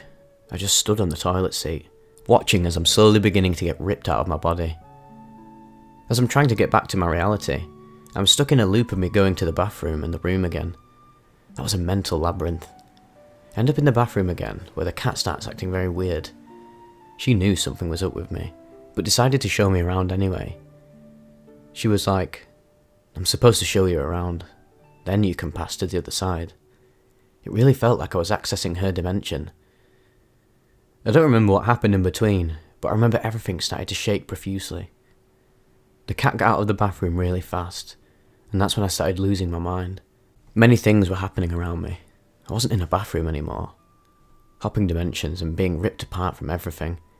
It was the most painful thing I've ever felt, physically and mentally. I started screaming in agony, punching everything around me. I was stuck inside nothing and everything at the same time. No more identity, no more past or future. Time and space were never real. What is real? The universe was shrinking and expanding out of myself. It kept on doing that for what felt like infinity. Last thing I remember is that I had my face inside the toilet, puking my guts out. I fell on my back in the bathroom and started puking in my own mouth, drowning in vomit. The breathing was agonising. At this point, I was in a place with no time and space, where everyone, everything that ever existed, will ever exist and never exist, appeared in front of me. In that place, it wasn't about judging, it was about forgiveness. They forgave me for what I did to them, and forgave them for what they did to me. The last ones were my father, my mother, and my little brother. I did the thing with my father, and he disintegrated. There was no more concept of him ever existing. Same with my mother as well. But when my brother started to disappear, it really hit me. I realised I actually care about someone. I care about him. I didn't have time to suffer. There was no more concept of him. He was never alive, and he won't be born again. Everything around me starts collapsing as I start to disintegrate as well. I began expanding at the speed of light until I became nothingness. An ultimate misunderstood force gave me a big hug, and I felt home for the first time. The brightest thing there is. I was nothing and everything. This is the nature of God. It is nothing and everything. God is you, God is me. God is an alien dog crapping on some alien street. It was never here, and it won't be born again. Somehow, I didn't die by drowning in my own vomit. Or did I? I regained my powers and went to my room, not knowing who I am or where I was heading to. I only recognised 2 blue lines. It was the webcam. I slowly came back and took a long shower, the best I've ever had. I was laughing like a maniac.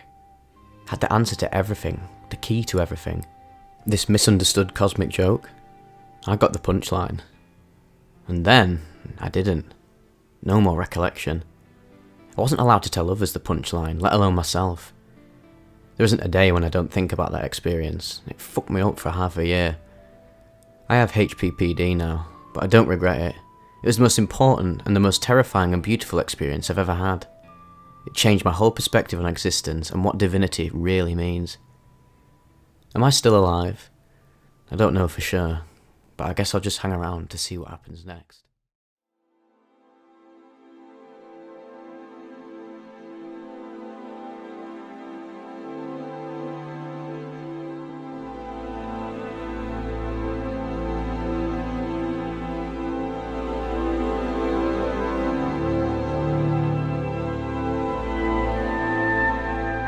A one-of-a-kind endogenous DMT breakthrough, sent in by a subscriber. Before I begin, for clarification, I would swear on my life, my whole family, dead grandmas and all, as well as the DMT entities themselves, that this really happened to me, and I guess I have no other way to prove it, besides describing my experience and putting this on everything I love. So this is about a trip that occurred recently, where I took absolutely no drugs. No physical DMT was used whatsoever in this trip report. This was an unexplainable occurrence that shocked me more than anything ever has to this day. This was no flashback, rather a fully immersive, 4-hour-long DMT breakthrough experience, through the DMT proven to be sourced in my own body. So I am a huge poly addict, more so than a psychonaut.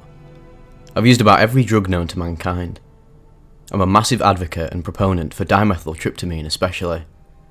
I've got the molecule tattooed on my back, connected to a third eye, as a representation of its spiritual importance to me. So I've been to 27 treatment centres or rehabs at only 25 years old. I've hopped from one to the next for years attempting to get sober, but I never could, because once I quit one drug, I just go on to the next, as I've been addicted to 15 different drugs in my lifetime. When this particular experience happened, I was kicked out of a treatment centre for using salvia, isobutyl nitrites, blue lotus, DXM, nitrous oxide and alcohol. I was periodically homeless after this, and had made my way out to LA. I hit my biggest rock bottom there. I was alone, hopeless and ready to die. I was devoid of my values and spiritually inept. An empty flesh bag prepared to dissolve into the ground, 6 feet under. While walking around LA, I got many symbols while in my sobriety that were linked to my upcoming divine intervention. I'd see a bunch of items on the ground that represented all kinds of different things in my life. I saw a computer with a mop on top of it, which I interpreted as my upcoming brainwashing or hard drive cleansing.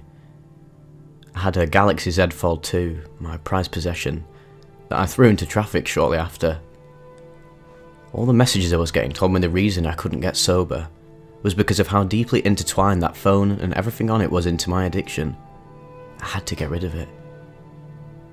Not too long after I ditched everything I owned, besides the clothes on my body, every materialistic thing was just gone. I threw it all away because it was all linked to a low frequency energy. Next thing I know, I'm without anything. I'm going to the nearby In-N-Out to ask for free food because, well, I was homeless. They gave me meals twice, and I cried in gratitude. Because they had a bathroom and would offer me free food, I slept under a tree not far from the restaurant. Now, following into the next day, I'm suicidal. I can't keep doing what I'm doing anymore. And these weren't fake attempts, mind you. I was trying for death. I tried to hang myself, and made damn sure it was secure when the deed was finished. But I still managed to fail miserably. Something wasn't letting me die. I then decide I'll close my eyes, meditate in a mindful state, and walk straight into traffic, a busy-ass intersection nonetheless. I do this multiple times, preparing for my onslaught. Instead, something supernatural happened. Every single car had stopped and manoeuvred around me in an impossible way. Nobody out of the many, many cars honked at all as I was walking right in front of them. It was as if I had some kind of force field on me preventing me from being hit. I should have been hit 15 different times, but it absolutely would not happen. So after all this, I had to use the restroom. This is when it randomly hit me like a ton of bricks. As I'm sitting on the toilet at my worst, I look up at the stall door and suddenly, numbers, codes and alien languages start downloading in psychedelic colours right in front of my own eyes, directly into my brain. An overload of information bombarded me. I was thinking, how is this even possible right now? Was I drugged? And I knew that wasn't the case when I realised what kind of trip this was. This was hyperspace. It's not possible for me to unknowingly be drugged with DMT or ayahuasca. With LSD, I could have wiped my ass with some acid-soaked toilet paper, I guess. But what had been the chances of that? But this was a feeling I knew very well. It was dimethyltryptamine. I staggered out of the restroom, barely knowing what I was doing. I was right next to LAX airport, and one plane multiplied infinitely, creating this auditory hallucination that sounded like rebounding echoes of planes leaving and returning instantaneously. It was very psychedelic. Everything had this incredible sense of interconnectedness around me. The levels of perception were scripted into my vision, as I felt myself entering each state. Hundreds of valuable lessons were entering my brain without my permission. The lyrics of Tool bounced around in my head. Forgot my pen, shit the bed again. I would find a piece of cardboard and a pen to write down every message and lesson that was being taught to me by the entities. They were very mad at me. The piece of cardboard was packed full of valuable information. I put it in my pants and started making symbolic connections more than ever before. I blacked out temporarily and found myself in front of a CVS pharmacy. Apparently, I had trespassed and tried to get in, and they wouldn't let me. So I reacted by screaming bloody murder, yelling in tongues, numbers and codes. They called 911 and I was put onto a stretcher, continuing to scream as the trip was still in full effect. Eventually, I remember arriving at the psych ward. As I'm laying down after barely answering any of the staff's questions, I feel as if I'm on an operating table. I vividly see aliens performing different kind of operations on me, as if they were digging out my character defects and replacing them with values. I felt as if I was in some kind of cosmic sewing machine, as I would visualise all the energies around me, swifting and turning interchangeably from every person in the room. That's about the rest from what I remember. Shortly after this, I changed my ways significantly. I felt way more connected to my family, who I selfishly deserted for drugs. I made amends with my father, who I claimed to despise my whole life growing up. My life was drastically altered. My sense of taste and smell completely changed after the experience as well, which I found very odd. It was a scary, but important, spiritual ass-kicking that I deserved at the time. My theory onto why this endogenous experience occurred is because I committed an atrocity that night by breaking a promise I had made to the entities while in hyperspace, and to everyone that loves me most as well. I promised them I'd never commit suicide in my first experiences with DMT. This was so spiritually significant to me. It was the whole reason I got my DMT molecule tattoo in the first place, and I went through with it anyway. So, I was punished, for the better good, with a powerful breakthrough trip without even having to touch the actual drug. I never once thought the DMT entities were real. I always thought them to be our own subconscious, taking the forms of aliens, gods, and creatures that relay vital life lessons that we forgot. But now I know that they are out there. I'll never be an atheist again after this. This changed my life forever after, and I will cherish this priceless experience for the rest of my life.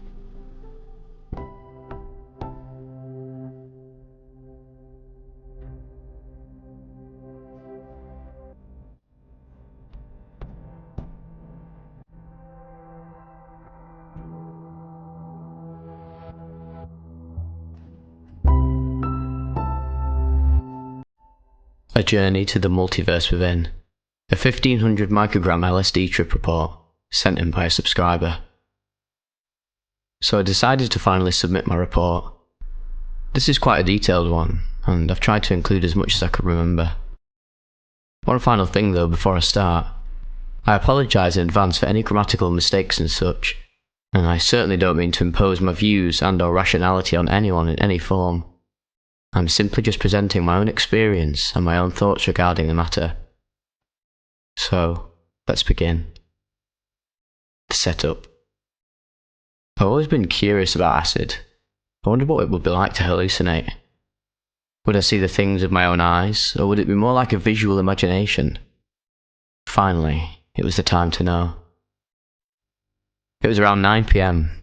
I was with my best friend, let's call him K, and one of his friends as well, who we'll call O. We were at a beach, Kalangut Beach, Goa, India. I got the paper, which the dealer promised me is 1500 micrograms in total, and asked me only to eat one half, otherwise I'd be mad messed up, to quote his words. But of course, I ate the whole thing. I took the paper and sucked on it. As time passed, we became curious about what would happen and when. Kay thought the dealer tricked us, and that was just a plain paper with some colours on it. About an hour of sitting there, I felt weird, and told Kay that something was kicking in. He seemed sceptical, and thought I was only saying that to justify to myself that I wasn't cheated. The onset. I felt sand on the beach racing about, trying to come up from the surface. I looked up and saw stars that started moving. K and O were still thinking I'm trying to show off just to cover up because the guy had scammed us. I got up and roamed about on the beach, and then hands started coming out from the sand. They were grabbing me, trying to pull me down into it. I was skipping the sand and jumping here and there to avoid being grabbed. I looked up and the stars all turned green and were shooting these green beams of light down to the beach. I lay down and saw them moving fast, creating a 3D wireframe of green lights while shooting green beams down below. As I looked again towards the horizon, in the dark shade of sea, I saw mountain tops peaking at the end. Then, I saw a Colossus Buddha lying sideways, where there were mountains just a moment before. I asked Kay to take me back to our hotel, because I realised it was going to get out of hand real soon. Putting my hands over his shoulder, we left for the hotel, me still trying to avoid being caught by those hands which were coming out from the sand. Prelude. Just as we got out of the sand onto the road, a slow, soft music started to play, and everything felt in slow motion. pedestrians were disappearing, and colourful lights began to cover my view. Our hotel was in a dark alley near to the beach, about a 5-minute walk. When we got there, I had totally lost all my motor skills and was completely relying on Kay to take me to the rooms safely. Just before we were about to enter the hotel, I had to close my eyes because the lights and colours I saw were so intense that I felt I'd go blind if I kept looking at them. It felt like staring into the sun, but with millions of colours instead of just yellow, and it covered my whole peripheral vision. When we finally entered the room, that's when the trip really started to step up. The journey. Inception. In the room, I could open my eyes. The intensity of light decreased tremendously. There were faces coming out from the walls. All kinds of faces. Mostly animals with sharp teeth. Wolves, dogs, demons, dragons, and whatnot. The floor tiles started to break and move apart. I lay on the bed, and the music got so intense, and this cloud formed over my head and started dripping blood. K&O was sitting in the terrace while I laid there on the bed. I felt highly dehydrated and was drinking whenever I felt conscious, which was about every 20 to 30 minutes. About 2 to 3 hours in, I remember no concept of time, I'm just telling the time of events as per what K&O told me later. I felt quite hungry, because we haven't had dinner at all. I went to the terrace and grabbed a piece of a roll that Kay was eating. But just as I looked outside, I saw a T-Rex coming from behind the tree, and I dropped the roll and went inside to save my life, as I was sure he was coming to eat me. Story 1. After that T-Rex came to eat me, I ran inside and lay on the bed again. Then, I saw there were people around me. Doctors in their white coats, performing some sort of procedure or something. They cut my stomach open, and the only light I could see was the one they shine on the patient's organs. They were discussing something. Then, it all went blank. After a while, I remember it was a dark night, and there were no lights whatsoever. I was in a graveyard, and I was carrying a large cross sign. Story 2. After that graveyard scene, everything went blank. I gained my consciousness again, and had some water. Kay was worried sick, and he was searching on the net what to do to calm an acid peak and whatnot. He asked me if I was alright, but I couldn't put together any words. The music hadn't faded, but the intensity of it had slowed down. I lay down again on the bed, and shot once again into another world. I don't know how to really describe it, but if any of you have played Batman Arkham Asylum, then there's a scene with Scarecrow where he's in space, with fragments of ruins from houses scattered around in the form of a circle, of which Scarecrow is in the middle. Batman must hide from his vision, while reaching for the last point to kill the Scarecrow. Well, I was there. I was the Bat-fucking-Man. I saw the Scarecrow and I had to save my life. I don't know how I saved my life though. After a long time of escaping his vision and jumping around, I again went blank. Story 3. I once again gained consciousness for a while. O was asleep. Kay was just lying there. My motor skills were better. I went to pee and washed my face, but the shape morphing and everything else was still there. I called my girlfriend, which took over 10 minutes to dial, and told her that all this shit was happening to me. She got crazy worried, but Kay talked to her and ensured that he was taking care of me. I slothed on the bed again, and as I lay down and closed my eyes, the peak took over me, and I got lost in another vision. This time, there was a huge staircase in the middle of nowhere. Just a spiral staircase and some people on it at different levels. The camera zoomed in, and it focused on an old guy. And guess what? That old guy was none other than me. Just as the focus was on his, or my face, there was also a waiter carrying coffee, and he bumped into me and spilt the coffee all over me.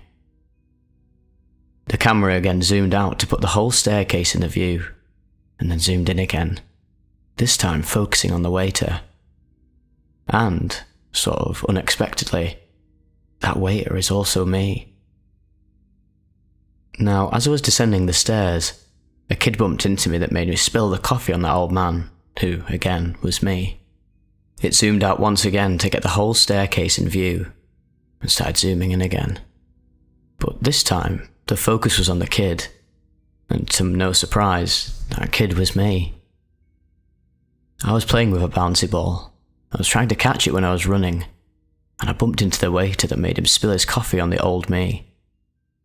Finally, again the view was all zoomed out to cover the whole staircase, and this time while it zoomed in, it focused on an infant in his mother's arms who was feeding on her breast. And, to no one's surprise, that infant was also only me. Interlude. After this part, I gained some sense of consciousness. I had water, went to pee again, and peed a lot. As I was coming back from the restroom, I noticed that our hotel room was flying in space, shattered into pieces, with nothing but void all around it.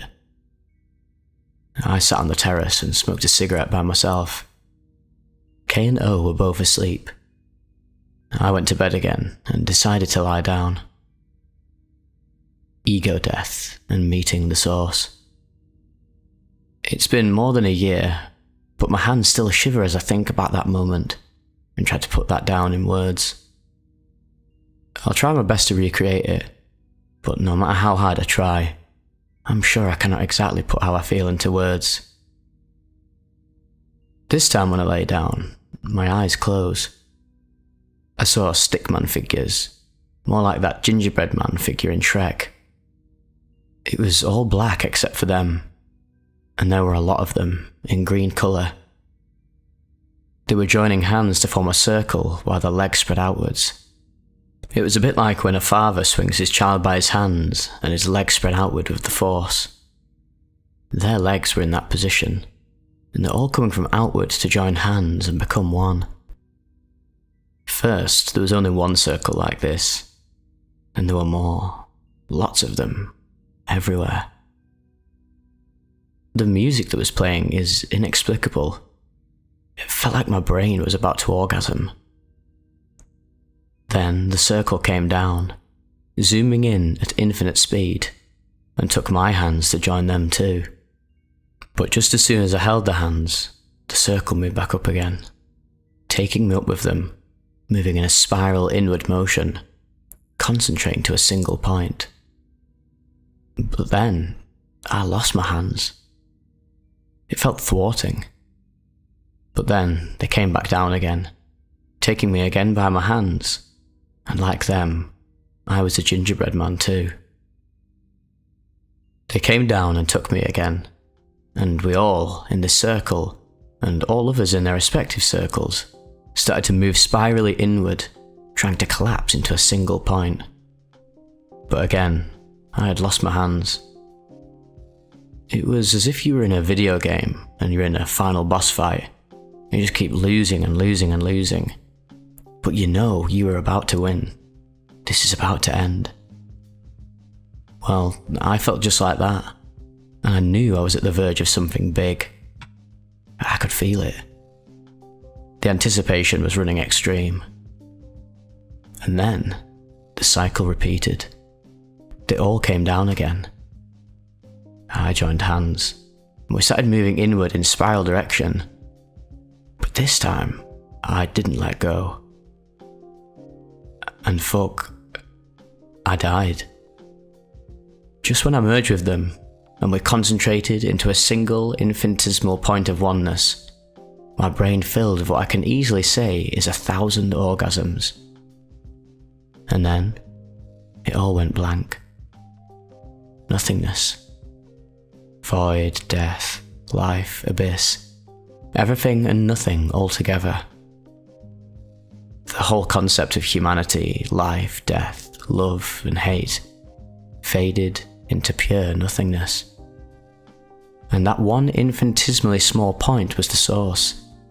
It was what empowered the whole creation and existence of not only the humanity, but the whole universe. After that, I don't remember a thing. I don't know how long I was out. I don't know how I came back. As per though, K and O, as I passed out, worried them sick. They wondered if I was dead or not. My heart was beating, but I was totally unconscious. I regained my conscious, according to them, after about half an hour or so. This was around 6 in the morning. The final chapter. After coming back from the ego death, I wasn't talking to anybody. I was just observing things around me. Each and everything seemed so beautiful that I cannot find words to define it. About 7 AM in the morning, I was standing on the terrace and the sun was just rising. To this day, I have not witnessed a more beautiful sunrise in my entire life. I could feel the air blowing through my hairs. I could see the grass. I appreciated the tiny little insects that were there in the room. When I saw the sun, I felt life, the meaning, love, and the sense of oneness. I could feel every single ray of sun hitting me, and hitting millions of things and people on this earth, giving birth to life as we know it. Just as I was witnessing this miracle of life, I decided to smoke another joint. But when I was done with that, the hallucinations started up again, and I had this urge to lie down on the bed once more. My eyes closed, and this time I saw waves, a bit like those in mathematics, sine and cosine waves, and those waves were inside a huge auditorium and were slowly ascending. I saw people sitting there by the sides of the walls, smoking, talking, laughing, and I remember thinking to myself, holy shit, people live there? What is this place? Who are these people? And then the waves continued, leading me to the room, and then the doors of the room opened. And again, my mind went completely blank. I don't remember what or whom I saw in that room. I just remember waking up after about an hour. After my death, born again, with a new spirit like that of a newborn baby. Conclusion and aftermath. Even though I have tried to put in every single detail of my trip, or at least as much as I can remember, I know I can never put in words the feeling that I had in the trip. There's a saying that curiosity killed the cat, but I don't know how many know the full version of it, which is curiosity killed the cat, but satisfaction brought it back. This is exactly what happened to me.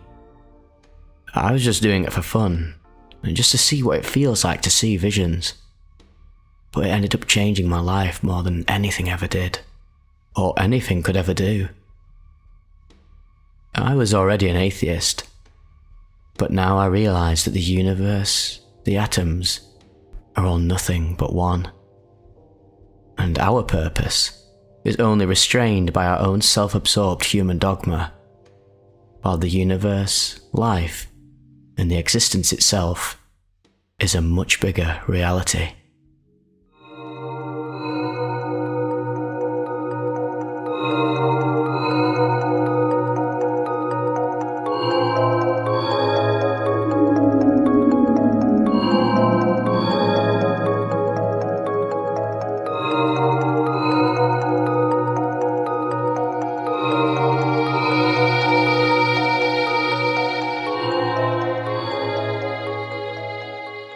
A 200mg 4-ACO DMT trip report, taken from the Perfect Discord.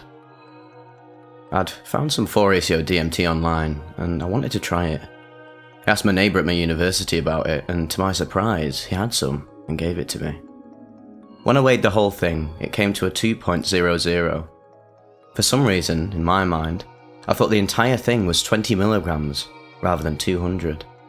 I consumed the whole amount, and within 15 to 20 minutes of consuming this, I could already see faces outlined on trees. I just had to remind myself to let the trip happen, as I was well aware the worst thing to do on a trip is to fight the experience, whatever it is. was walking down this long road with trees on each side between driveways, and from walking, my vision was making me feel seasick. The movement of my head alone was causing me to feel dizzy. I still had no idea I'd consumed so much of this drug and just stopped for a second and continued on towards this park. When I got into the park, a dog came up to me, so I reached down to stroke it. After stroking it for a few seconds, the communication me and the dog were having was incredibly vivid, and so I stopped and decided to just walk away.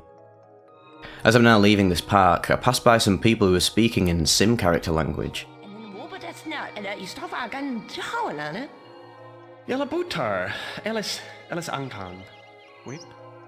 As I listened closely, I realised they were actually speaking English, but as I was so dissociated, to me it sounded like random gibberish.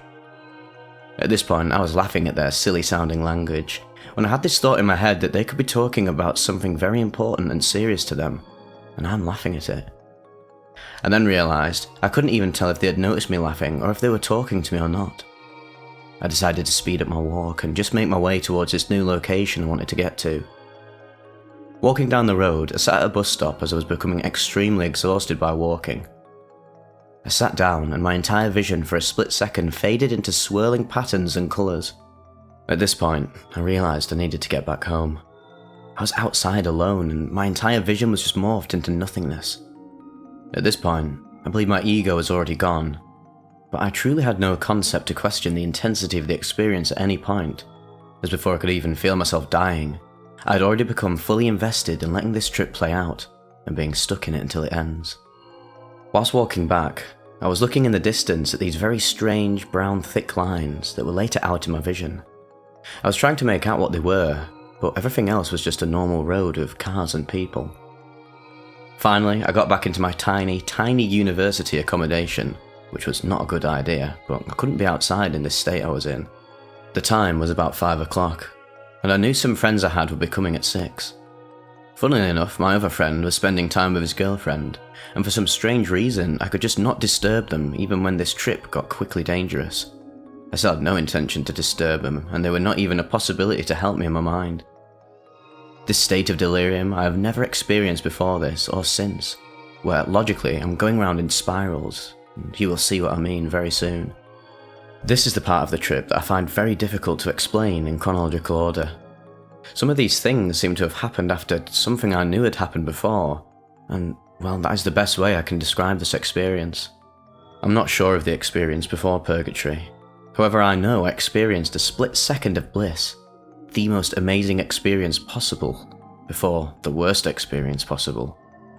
But before that, I'm going to try and order the other experiences I had in this time.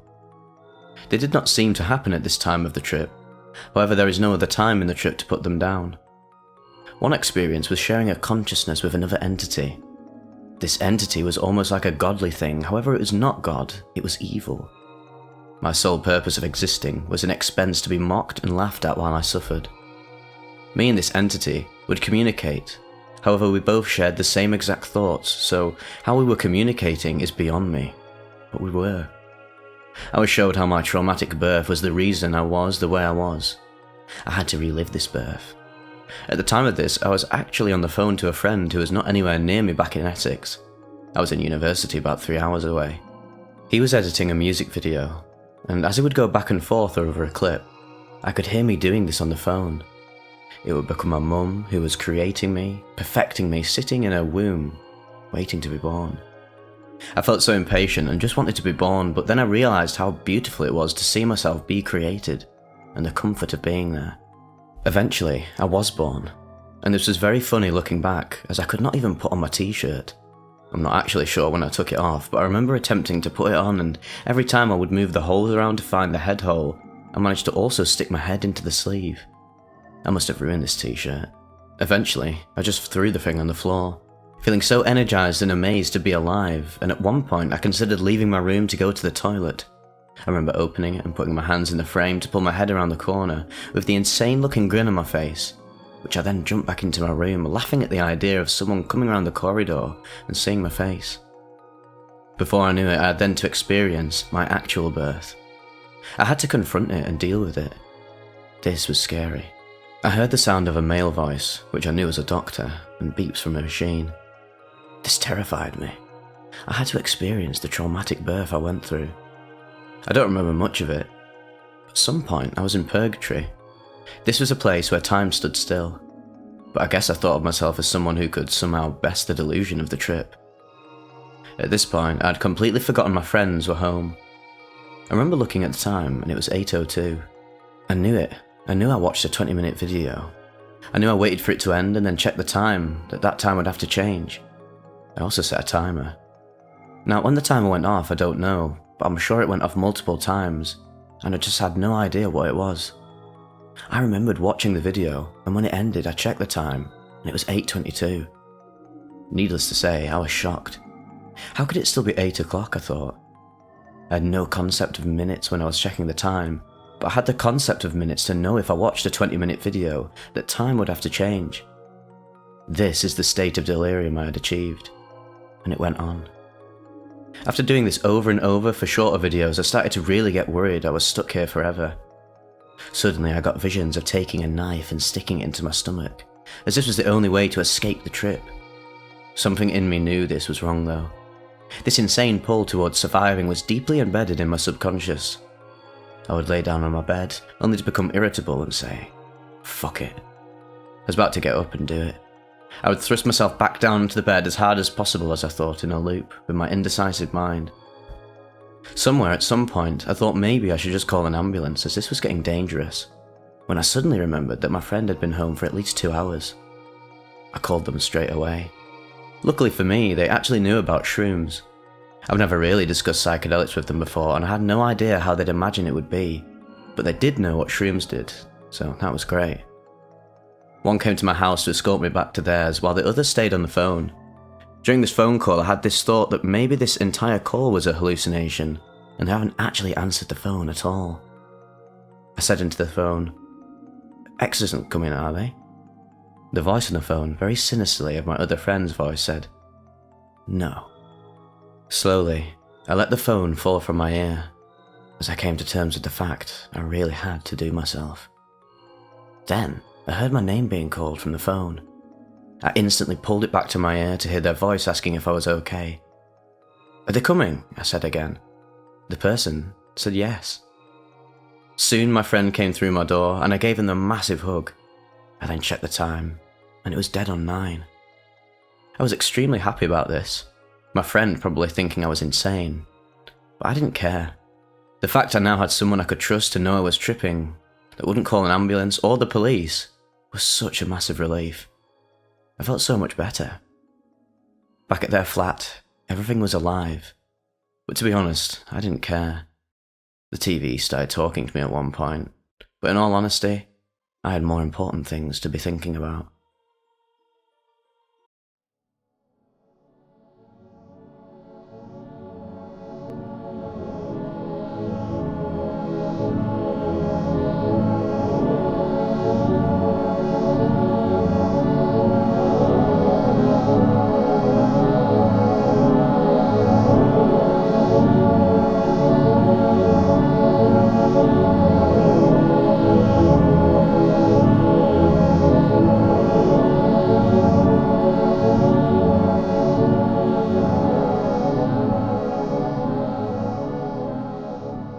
An accidental overdose on pure muscle. I have vast experience with all kinds of psychedelics, from LSD to DMT, Salvinorin A to mescaline. I ventured through the deepest layers of consciousness and back again. Yet at 36, I decided to try muscle for the first time. They said 20 milligrams would be a moderate dose. Each pellet was supposed to contain 5 milligrams of pure muscle, but they were heavily overdosed. In reality, each pellet held at least 30 milligrams, maybe even more. That meant I consumed well over 100 milligrams of pure muscle without even knowing it. It was a normal Friday evening. I was at home, feeling relaxed, ready for a new experience. I took the pellets, 4 of them, expecting a mild dissociative effect, something like PCP but gentler, softer. At first, that's exactly what I felt. A slight numbness, a detached sensation. But it wasn't impressive. In fact, it was barely noticeable. I felt disappointed and even a bit bored. I turned on the TV, mindlessly flipping through the channels, waiting for something more. And then, boom, blackness. I thought I was prepared. I was wrong. The void. What does a place look like where nothing exists? Is it even a place if it is nothing? How can you imagine something that does not exist? Every idea needs a reference point, a memory, an emotion, a sensation. But how can nothingness be? Can nothingness even exist when its very nature is absence? This thought seems absurd, contradicting everything we can comprehend. Nothing must be something. Precisely nothing? But how can you think of something that, by definition, cannot be thought of? Until January 25th, 2025, I had no answer. But on that day, my life changed forever. I was torn from reality and thrown into a realm beyond all imagination.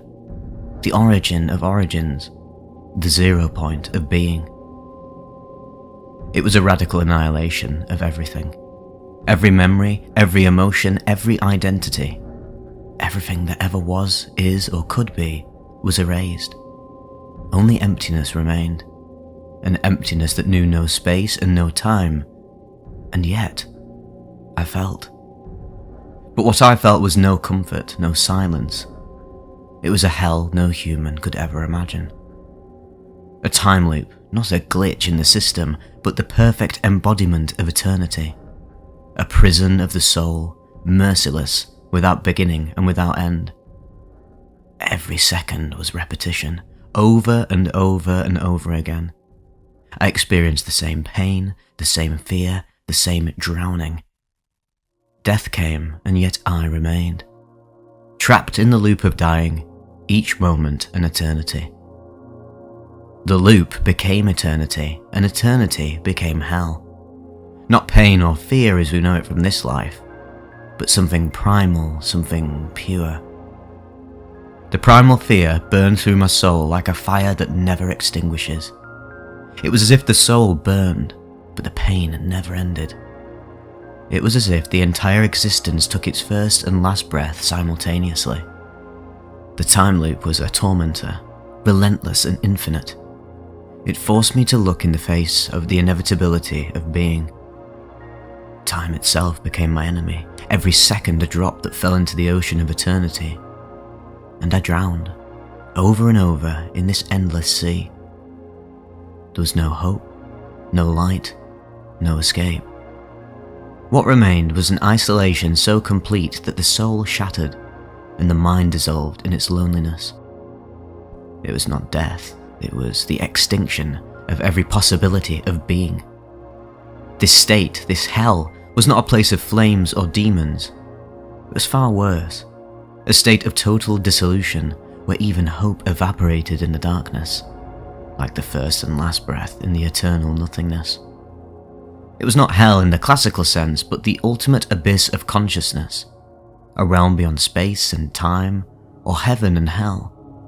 A realm where suffering lost all meaning because nothing remained to bear any meaning. The only thing that persisted in this terrifying void was the pure, raw feeling of agony. A pain that could no longer be explained because there was no language, no mind, and no purpose to grasp this state.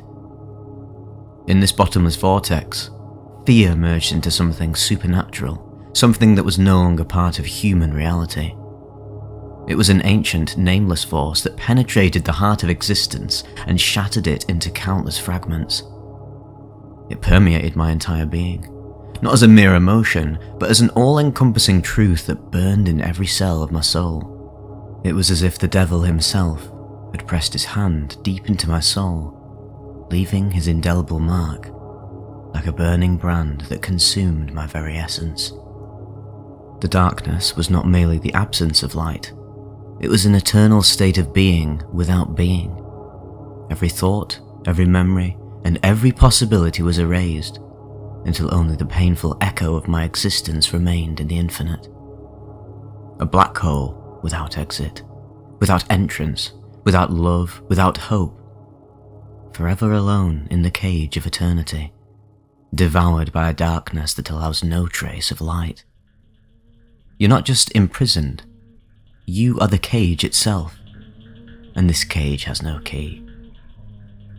Then suddenly, the cage transformed into something worse. The fear. Primal fear is no ordinary fear. It is not shock, not a nightmare, not trembling before danger. It is the all-consuming, bottomless panic that holds you in its eternal icy grip, without giving you the chance to scream or flee.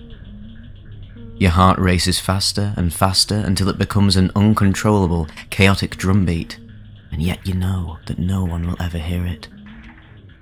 There is no one. The darkness has swallowed you, and with every futile breath you sink deeper into a sea that is not water, but pure existential void. You are not just alone, you have always been alone. There has never been anything or anyone. You have forgotten. Your mind screams for salvation, for any sign that you still exist, but your thoughts only meet silence. They shatter like glass as you try to remember who exactly you are. But you lose that too. Your name, your face, your story, all of it is erased in the darkness. You fight against this void, but the struggle becomes torment. There is no resistance, nothing to direct your fear against. It grows inside you, expands like an infinite mass that crushes every hope. The space around you does not exist, and yet you are squeezed tighter and tighter, not physically, but in your mind. The cage is your very consciousness itself. The worst part, however, is not the void. It is the knowledge that you will never be free again. Every attempt to escape leads you deeper into this realization. This is not a temporary hell. It is actually forever. Your body no longer exists, but the fear remains, eating through every cell of your being like a parasite that never stops growing. There is no warmth, no sound, no way out. Only the endless echo of your own muffled madness resonating within you. You feel the dying through every fibre of your being, yet death is denied to you. The light that was once part of your life fades from memory, and with every passing second, you wonder if you ever lived it at all. Were you always here, in this infinite, empty nothingness? This is the most terrifying kind of fear. Not the fear of dying, but the fear of never being able to die. The knowledge that you exist, without existence, without meaning, and that it never ends. Not fear of something, but fear of the absolute absence of everything. From the infinite darkness, where there was no beginning and no end, something happened. The body. A spark. Suddenly, like a flash of lightning, a tiny shred of memory broke through the eternal void. A minuscule fragment of something substantial. I didn't know what it was, but I felt that I had to hold on to it at all costs. I reached for it, clung to it, but it slipped through my fingers like sand. The whirlpool of time pulled me back into the burning eternity, into the never-ending time loop. Yet this time, something was different. I felt it. Something was there. What was it? A thought? A memory? My mind seemed to flicker, like a distant light trying to pierce through an impenetrable fog. Wait. I had a body, didn't I? But where was it? What was a body? How can I retrieve it? No sooner had I grasped this thought than it was snatched away from me again. The vortex of eternity swallowed me once more. The agony returned, but I held on to that one fleeting spark. Body. Body. The word echoed in my mind like a reverberation. Body. What did it mean? Could it be the key to escaping this hell? The thought took shape. I fought, wrestled with the unimaginable. Focus, screamed with every cell of my soul. The thought was now all I had. I couldn't lose it, for it was hope itself, a tiny shard of hope that shone against the merciless darkness. And then a new realization came. A thought that surged through me like a wave. What does it mean to be alone? Alone. The word tore through the darkness. If I was alone, then there had to be an opposite, the state of not being alone. Did everything exist only through its counterpart, even eternity? I was not alone. But who or what was there? Where were they? Who were they? Was it possible that others existed even in this void? Stone by stone, I built a new reality in my mind. Every thought, every spark was a building block, resisting the vortex that kept trying to consume me. I wouldn't let go anymore. I couldn't let go. The darkness pulled at me, the fear lashed through me, and yet I kept on fighting. With every spark, every breath of my soul, I screamed against the hell. I would not surrender. I wanted to escape. I would escape. It was a battle, raw and primal, a war between me and eternity. And with every second, every moment, I wrestled from the flames of fear. I felt it. I was stronger. I was alive. I was human. I am human. I woke in my room, on the cold floor, wearing nothing but boxers. 4 police officers stood around me, their faces stern, eyes scrutinizing. 2 neighbors hovered by the doorway, concern etched on their faces. And 2 strangers, who they were, I still don't know. And next to me, a bloodstain with a footprint smudged through it. I tried to speak, but my voice failed me. The officers' words were muffled and distant as they called for an ambulance. Later, they told me my blood work revealed dangerously high muscimol levels. The pellets were heavily overdosed. At least 100 milligrams of pure muscimol had coursed through my veins. They said I'd run out of my apartment, screaming for help, convinced I was dying. I remembered nothing. My apartment was in ruins, furniture toppled, remnants of chaos scattered everywhere. The blood was mine, from a small but deep wound on my leg. Every muscle of mine ached. My body felt like it had been shattered and pieced together again, imperfectly. Apparently, I'd been in a state of waking coma for a while. Moving, reacting, but not present, not conscious. The void had consumed me. And when it finally released its grip, I was left broken and empty. And yet, I survived. But survival came at a cost. It didn't just make me stronger, it took something from me. A piece of who I was is now lost forever, left behind in that abyss. That fragment of my soul remains in the void, echoing in the darkness, trapped in that endless cycle of fear and pain. No matter how far I run from that place, a part of me will always be there, lingering in the shadows beyond existence. But having stood before the gates of hell, having faced the infinite void and returned, my soul became something else. It was shattered and reforged in the fires of oblivion. I was reborn. My soul is scarred, forever marked by that darkness. But it is also immortal. It has walked through hell and survived. And that is what makes it unbreakable.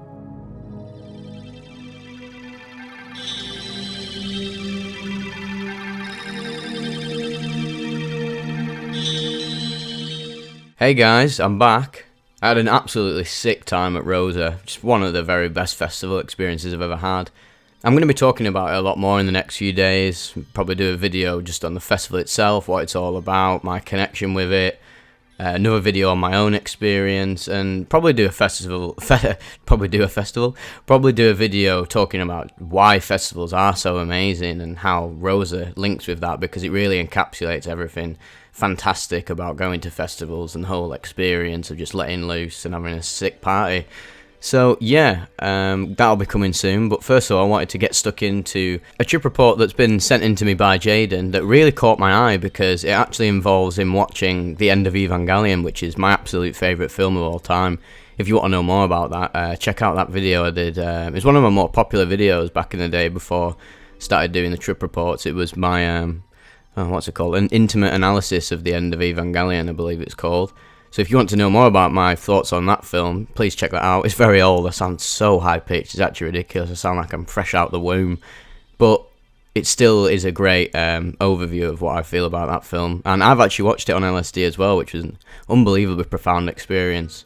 Such an emotionally powerful film that it really can get to you when you're on psychedelics and you can analyse it even deeper.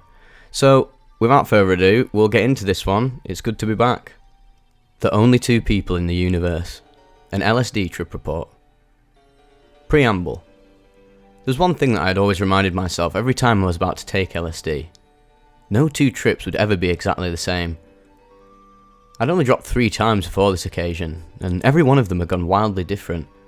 None of them had produced any substantially negative experiences, however. About 2 weeks prior, my last trip had been my first one I had taken alone. It went so well that it had completely changed my view of myself. I was convinced at that point that I could do anything. I'd gained so much confidence. I was fully aware of the possibility of a bad trip, but I felt as though I could handle it very well. Obviously I wasn't going to purposely throw myself into a situation that would induce a bad trip, but I was completely convinced that I could handle it without a hitch if it were to happen. What a fool I was. T plus 0 hours. I waited until midnight to drop. I put the 150 UG gelatin square under my tongue and went to turn on Spirited Away. Everyone in the house was asleep. I believe it was my girlfriend who had recommended that I would watch Spirited Away during my trip, and I decided that this was a great idea for my come-up. I tried to time it perfectly so that I would start to feel the effects halfway through the film, when things would start to pick up and get more interesting. By all means, I was in an incredibly familiar environment, my own bedroom. My LED lights were turned on, cycling through the rainbow. Everything was set up perfectly for me. T plus 1 to 2 hours. Around this time I felt the first wave, like I was beginning to ascend. It started in my head, like the danger sense that a deer feels when they've been spotted by a predator. This made me smile. I'd waited a long time expecting it to take effect, and here it was. I relaxed my body and let myself start to ascend higher. I was still fully invested in the film, but my attention was beginning to divert elsewhere. I realised how perfect an idea it was for me to watch Spirited Away during my come-up. There isn't a single film out there that gives me as much joy and euphoria quite like the one this was giving me. And to make matters even better, it gave me a good metric to determine time.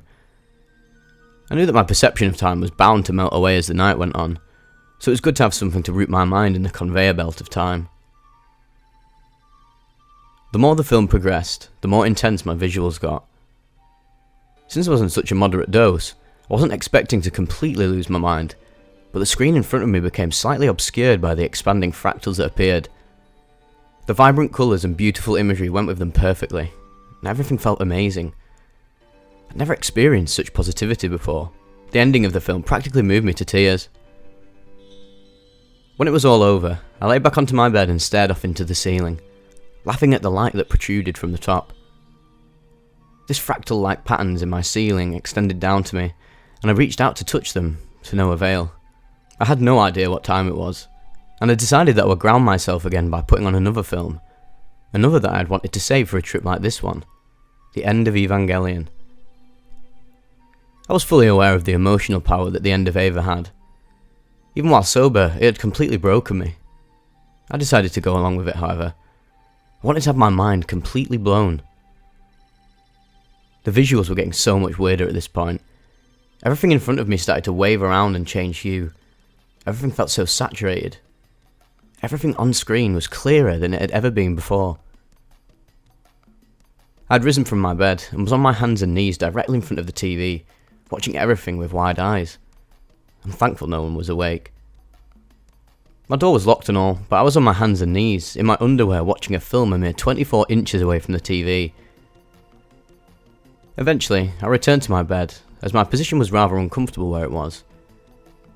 The end of Evangelion is, in my honest opinion, a much more contemplative film than Spirited Away, and by the time the film neared its conclusion, my brain was completely overwhelmed by thoughts, far too many to name right here. It all blended together to form a sound much like that of TV static. By the time the film ended, I sat in complete silence in front of the screen. It was like I'd been submerged underwater. T plus 4 hours. Around this time, I got a call from my girlfriend. She lives 2 hours ahead of me, and I was surprised to see her call.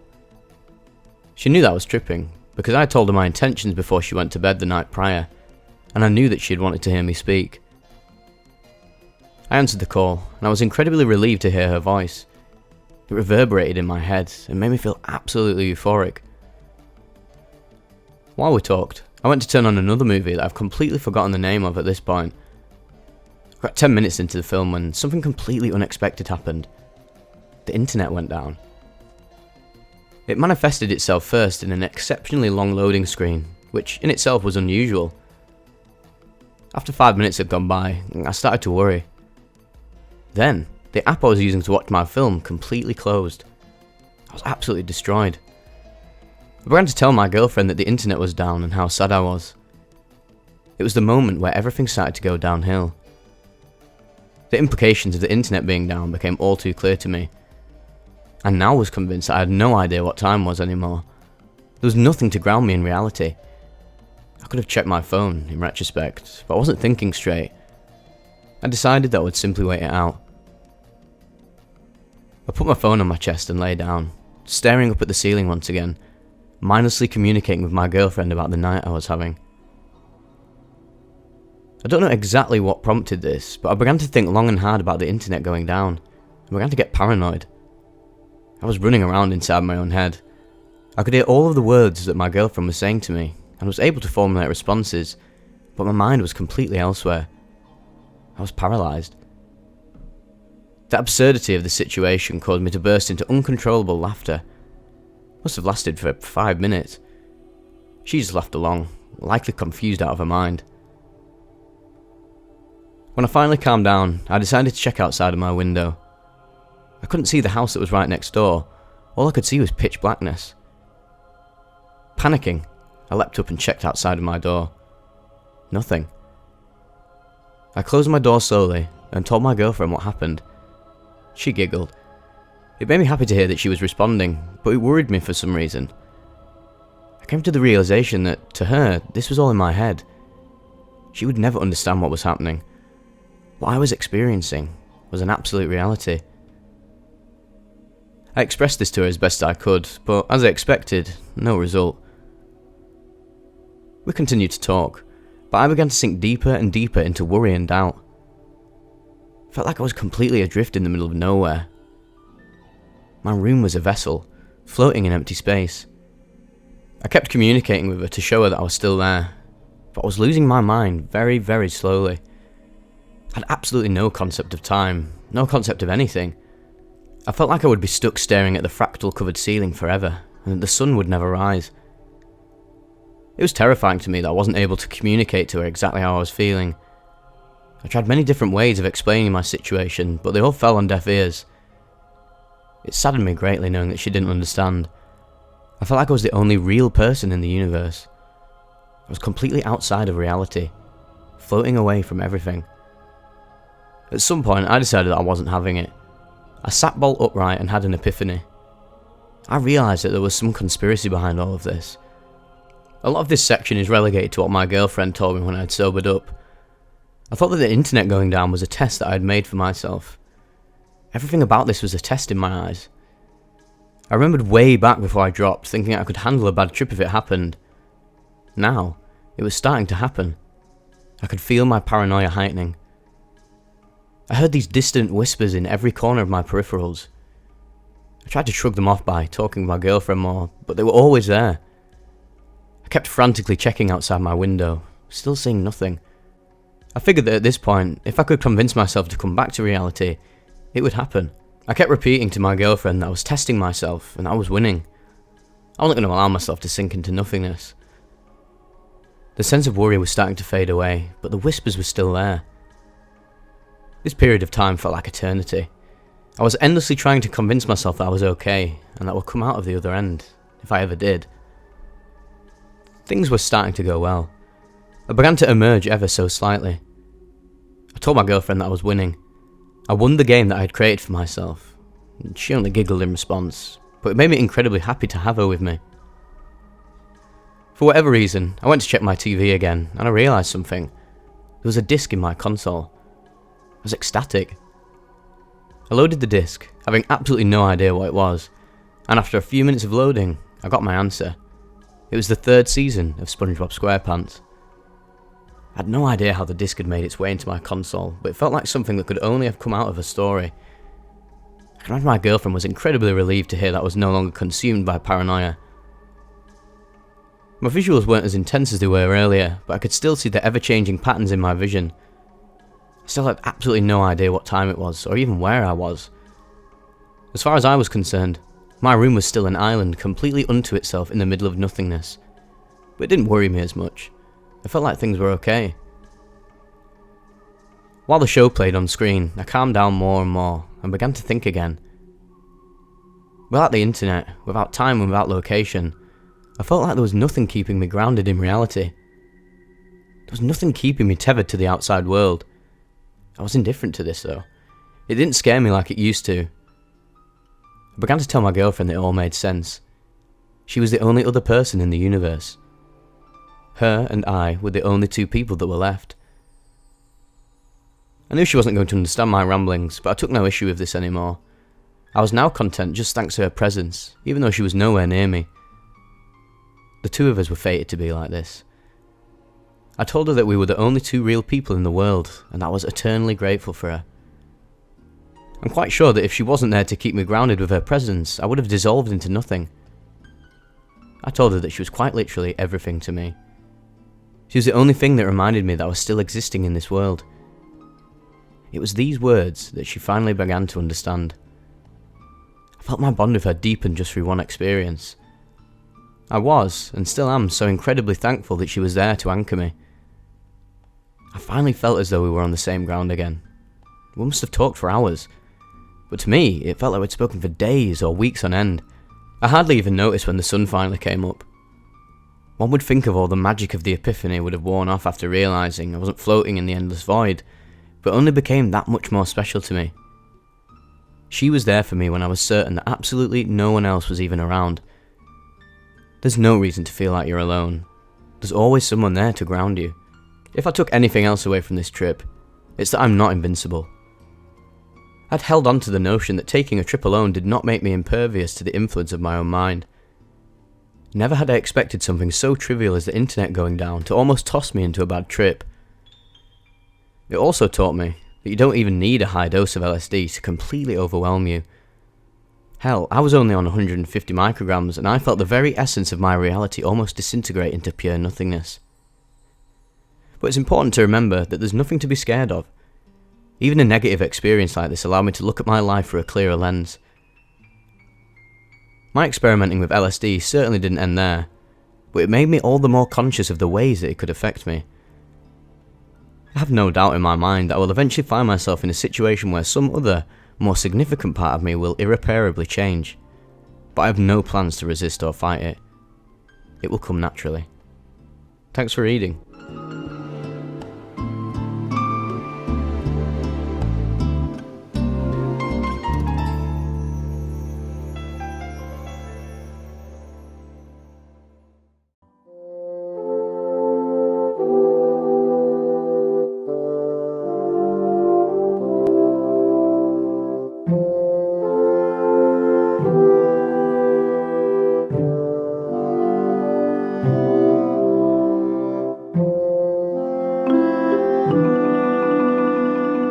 My 8 dried gram mushroom trip showed me the stream of all creation and taught me love and forgiveness.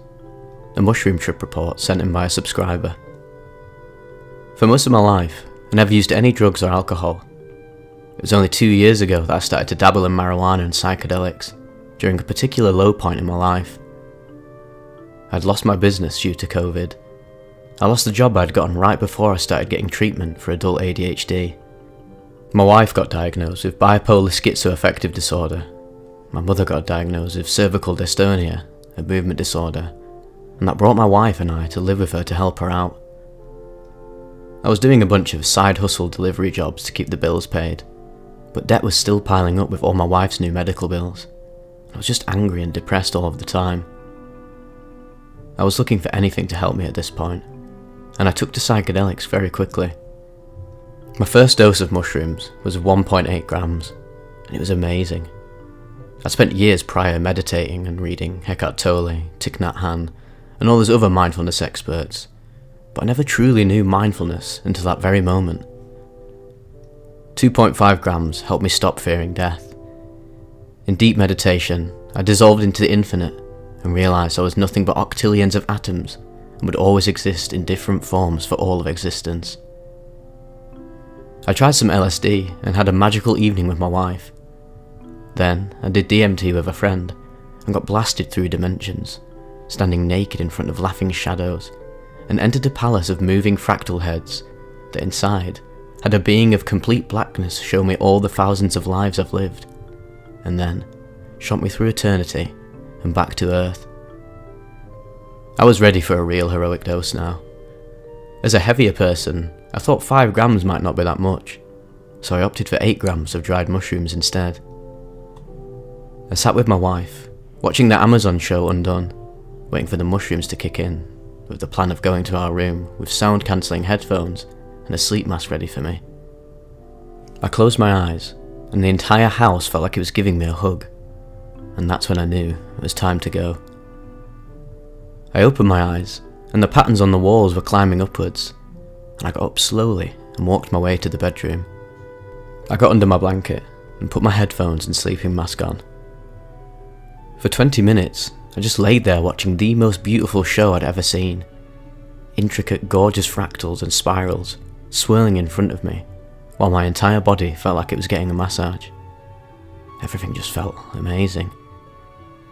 Then, this bright light flew across my vision, and a voice said in my head, "Are you really doing this? Or are you just chasing an experience?" And this told me I might be in for a big thing. "I'm really doing this," I said. The voice said sternly, "If you're not going to do it, if you're not going to take it seriously, then there's no reason I should bother with you." I said, "I'm really doing this." And suddenly, I was transported to a golden river for which all of life and existence and love flowed from. One touch, and you lived an entire life, saw an entire world come and go. Heat began surging through my entire body. "Are you willing to let go?" the voice asked. "Yes," I said. "Then let go," the voice replied. I pulled my blanket over my head, and suddenly I was experiencing my own burial. I had died. Usually I'm very claustrophobic, and I can't even stand having a blanket over my face. But I didn't even remember putting it there after a moment. "You're not letting go," said the voice. It sounded like it was getting a little angry. "It won't be pleasant if you don't let go." I didn't understand, and suddenly the casket I was in was tossed into a wood chipper, and my feet and legs started to be devoured. Panic started to set in. The trip was taking a turn now, but suddenly my dog pushed his way into the room and he jumped on the bed, laying beside me. And this was the last thing I'd remember about the outside world.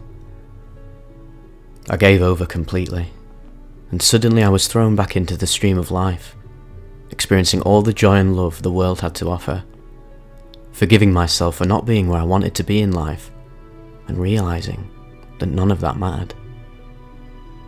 That being angry at what was happening in life was a worthless endeavour, and that would change nothing about the circumstance. That anything bad or painful or inconvenient would never be changed by my moods or my outrage or my anger. If I couldn't change something, I had to accept it, because it wasn't the world doing anything to me, it was just things happening. With this realisation, the being of light pulled me from the lake, and he asked, "Do you want to know how to live in this lake forever?" I was excited. I'd never experienced such peace and joy and happiness in my entire life. Whatever it was, I would do it.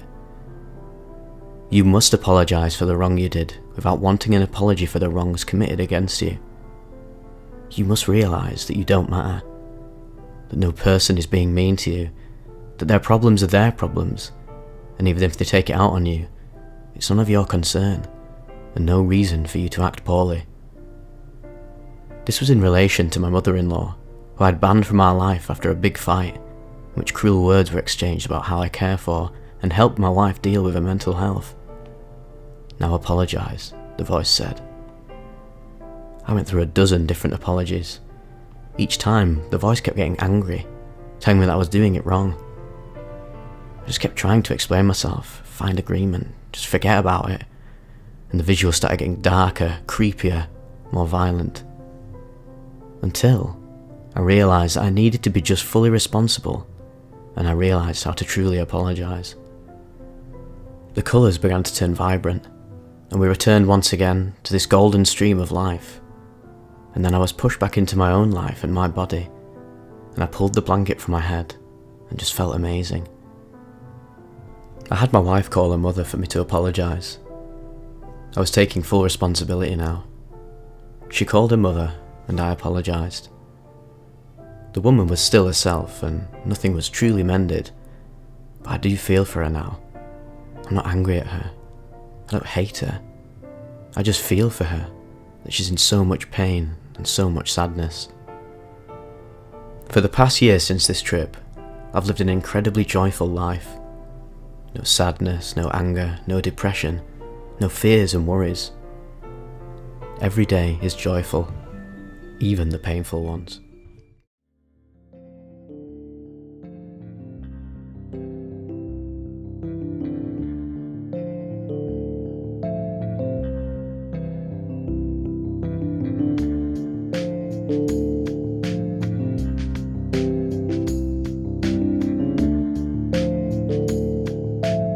"7 grams, alone in a cabin.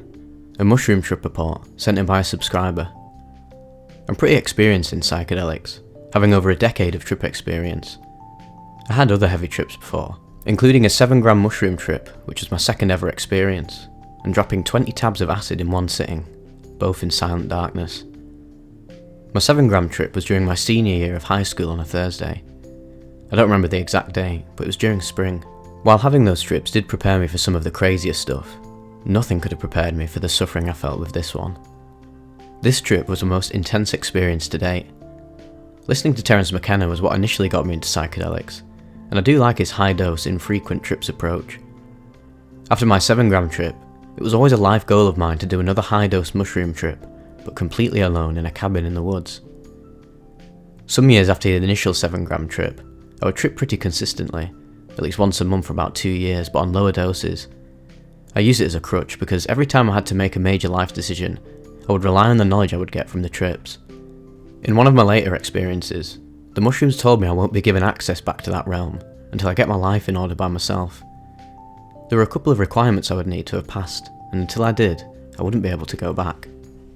I even tried taking mushrooms a couple times after that, and while I did feel the effects of the drug, the warm magic of the mushrooms was nowhere to be found. So it's been 5 years since my last trip, and over 10 years since my 7-gram trip, and I was content waiting with no rush or desire to go back there. However, there was a problem.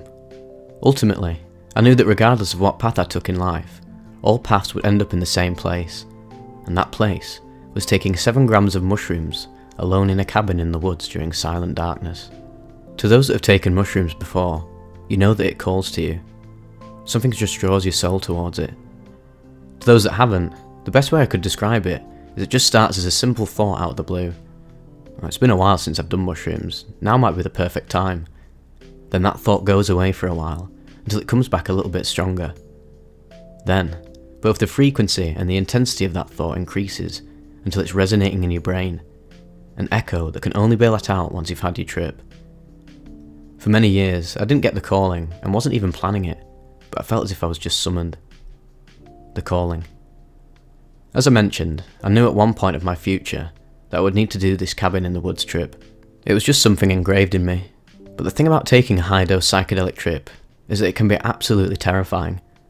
I've had some pretty dangerous, near-death experiences in my life, but nothing compared to the absolute dread and terror I felt in my first 7-gram trip. Thinking about it used to send shivers across my entire body, but I knew I had to go back. That future trip was haunting me for 10 years, and I would think to myself, is this year the year? Then one day, December 13th, I was just talking to one of my friends about psychedelics, and I got the calling. This time, it didn't come as a thought, but it felt like I was being summoned. I wanted to take time off work and go away the next day. That's how bad the urge was. I just knew it was time. I booked the cabin for Christmas weekend and started preparing. When I first realised I had to go back, I was absolutely terrified. Suddenly I began getting flashbacks from the first trip, things that I'd repressed. Every day I thought about it. I became more and more terrified, but then something within me switched during the last couple of days, and I was no longer afraid. I accepted my faith, and it felt like I was just in autopilot. I was no longer scared, and I just knew that on Friday night I would be consuming the mushrooms as if it's something that's already been written into my future. When that time came, I would be there, and it's something that was outside of my control. The journey. After booking the cabin and gathering the mushrooms, I found out that we were getting hit with one of the worst storms we were ever having in 2 decades. The United States had a very horrible storm the day before Christmas. It also happened to be a new moon that night. When I found out, I thought to myself, perfect, the set is being staged. Worst storm in decades, during a new moon, on one of the holiest days of the year, in a cabin in the woods. Surely the set is staged for magic to happen that night. I wanted the journey to be intense. I felt like I was a knight on my horse going to face the dragon. Friday comes around, and I have everything gathered as I'm ready to begin my journey. I finish work at 5 and start heading there around 6. Then I started driving there. It got dark quick and very cold. When I started the trip, it was 30 degrees Fahrenheit. By the time I got there, it was 8. The wind was so intense that going above 60 miles per hour would start shaking the car. But I was not afraid no longer. I was calm. I was the knight on the horse going to the lair of the dragon. The closer I got, the calmer I became. All the fear that I had was being evaporated. I knew that I was going to embrace my destiny. The trip. Once I get to the cabin, I smoke weed and just think about my life and my friends, my family, all the good moments in life. I began crushing the mushrooms by hand and apologise to every single one of them. I'm sorry, I love you, you know. I realised that the dragon in the analogy is not the mushroom trip, as that's not what I needed to fight. The dragon is the fear of the mushroom trip. Then, I soak it in lemonade with freshly squeezed lemons. After crushing the mushrooms by hand, I begin rolling up my weed for the trip. I end up drinking the potion at midnight after the mushrooms have soaked for about 30 minutes. Put my phone on airplane mode to not be disturbed. After I gulp it down, I think to myself, is that it? Is this what I've been afraid of for 10 years? Within 5 minutes of consumption, I get an immense feeling of self-love. It was a very powerful feeling, almost over-exaggerated. It felt like my soul was the perfect match for my body or identity, and that I was very happy to be there. Then, I sit down on a couch and wait for the effects. I try and wait until I start feeling something before smoking, to smooth out the come up. I knew I took a big dose, and people report effects already within the first 20 minutes. I keep waiting, but nothing crazy starts happening. So, I wait until 12:25 and I go out to smoke a blunt. I come back in and suddenly get very lethargic. At this time it's around 12:40 and I think to myself, now might be a good time to go lie down and close your eyes. So I head to the room I'm going to be tripping in, and it's very dark in there, no music. It's begun. It starts off with a beautiful show, with all the complex psychedelic patterns you see in the Alex Gray paintings. So far the come up is going beautifully. The mushrooms told me that love is the answer. People like to go into high dose mushroom trips with a question or a certain purpose. What I found personally is that the question gets answered in the first couple minutes, and the rest of the trip is just about survival. Then, I start feeling what can be described as invisible mushroom fairies. I couldn't really see them, but there were millions of them. They were very small, and what I imagine is circular shape. As soon as the fairies see me, they start celebrating and in a high-pitched voice saying, Yay, M's back, welcome back. It felt like they were very happy to see me, and I was happy to see them. I was laying down with my eyes closed and opened my arms as if I was going for a hug. All the mushroom fairies went in for the hug, and I kept telling them that I loved them. It felt like seeing an old friend after a long time. Then, they took my hand and started to lead me through the mushroom dimension. The geometric psychedelic patterns had begun to turn into a video game-like place. I saw the robot boxing game where the red figure knocks out the blue one, and that image got duplicated infinite number of times. At the end of each game, the fairies were cheering in a high-pitched voice. They carried me through their land and showed me different games like that. Each area was a moment of a game that got repeated infinite times, and when that moment came, all the fairies cheered. There were separate games I went to, but the boxing one is the only one I remember clearly. It did feel like I was in a circus inside a video game. Not sure if this is due to my heavy gamer background or the realm is starting to transform to reflect a more modern time. I also heard the Mario noise sound going infinitely, like at a very fast, consistent pace. So far, the come up has been pleasant and the trip has been beautiful so far. Then, I get the urge to check the time, to measure how far into the trip I am just to see how well I'm doing. I'm wearing an analog watch that doesn't light up and look at it. Absolute darkness, so I can't tell the time. I then try to stand up and walk to the light to see the time, but realise I barely have any balance. Then, I start crawling into the hallway to try and catch some light. I look at my watch. 1:15. Not bad, I think to myself. So far I'm doing pretty good. So then, I crawl back into bed and close my eyes. This time when I go back, the fairies went away and I started seeing entities. I notice every time I close my eyes to dive back in, I begin to see dark entities which try to scare me. But I said out loud, "You can't scare me, I love you." And then I was able to rise up to a higher place. This kept happening for a while, and then I started seeing this dark seductress. She was absolutely massive. It's hard to properly scale the mushroom dimension, but imagine looking up and just seeing this massive creature taking up the whole sky. She was dressed all in black, with long flowing black hair as well. She also had a black witch hat which was covering her eyes. I knew she was looking at me, even though her eyes were covered because her head was tilted towards my direction. I kept resisting her presence because something inherently told me that she was evil and I should keep resisting her. I was still feeling pretty good at that point, and I got the urge to record the trip for future psychedelic explorers, feeling as if I've made a major discovery that I need to bring back to this earth. I thought to myself, I need to capture all this while I still remember it. This was at the 1 hour 40 minute mark, or 1:40 AM. It was very difficult to talk normally. I would start talking about the trip, and then have thought pattern loops which would distract me. The first thing mentioned in the recording was the humming noise. The Mario coin sound from the beginning of my trip began speeding up and becoming more uniform, almost as if it turned into a frequency, very similar to a humming sound. In the recording, I addressed it as the fucking humming of the universe. Around this time is when I started feeling horrible. I became very nauseous and the trip was getting more intense by the minute and I was just barely holding on. I kept saying, I'm resisting. I felt like I was losing my mind. I said to myself, I feel like I'm losing my mind and it's fucking marvellous. And then started dancing and singing for a couple of minutes. At this point, the only thing I could do was to keep focusing on my breath. I felt like I was barely keeping track of reality, and I said, I guess this is it then. I knew reality was about to break. That is when I decided to fall back into the trip and went to lie back down. This is when the real trip began. Next time I went back, the dark seductress went away. I saw death for a brief moment. It was like a dark cloud, an independent entity wrapped up in its own darkness. I thought to myself, is that the purpose of this trip? To face the fear of death? The death entity was moving slowly across my vision, and then just stopped in front of me. It took a moment to look at me, inspect me, and then decided to wander off. When it turned away from me, it slowly started moving away, and I felt like I got transported somewhere else. Maybe it'll come back later to deal with me further in the trip, I thought to myself. It didn't. The next thing I saw was a Baphomet-looking entity coming at me with the fingers up, fingers down pose. I knew I was going to some dark places now. From here on, it just kept getting darker and darker for the next 2 hours. It's hard to keep track of the order of things. After making the recording, I drank some water and went to lie back down in the darkness, but the recording was still going. Things started getting more intense, and I became very uncomfortable. Every minute felt like eternity, and I was barely holding on to reality. At this point, I've already begun to let go of my identity, of my past, my future, myself. Nothing else mattered, except that current moment. I was there in the cabin at night completely alone, and nobody was coming to help. I didn't even want the help, to be honest. I knew that the suffering I was going through at that moment was meant to be.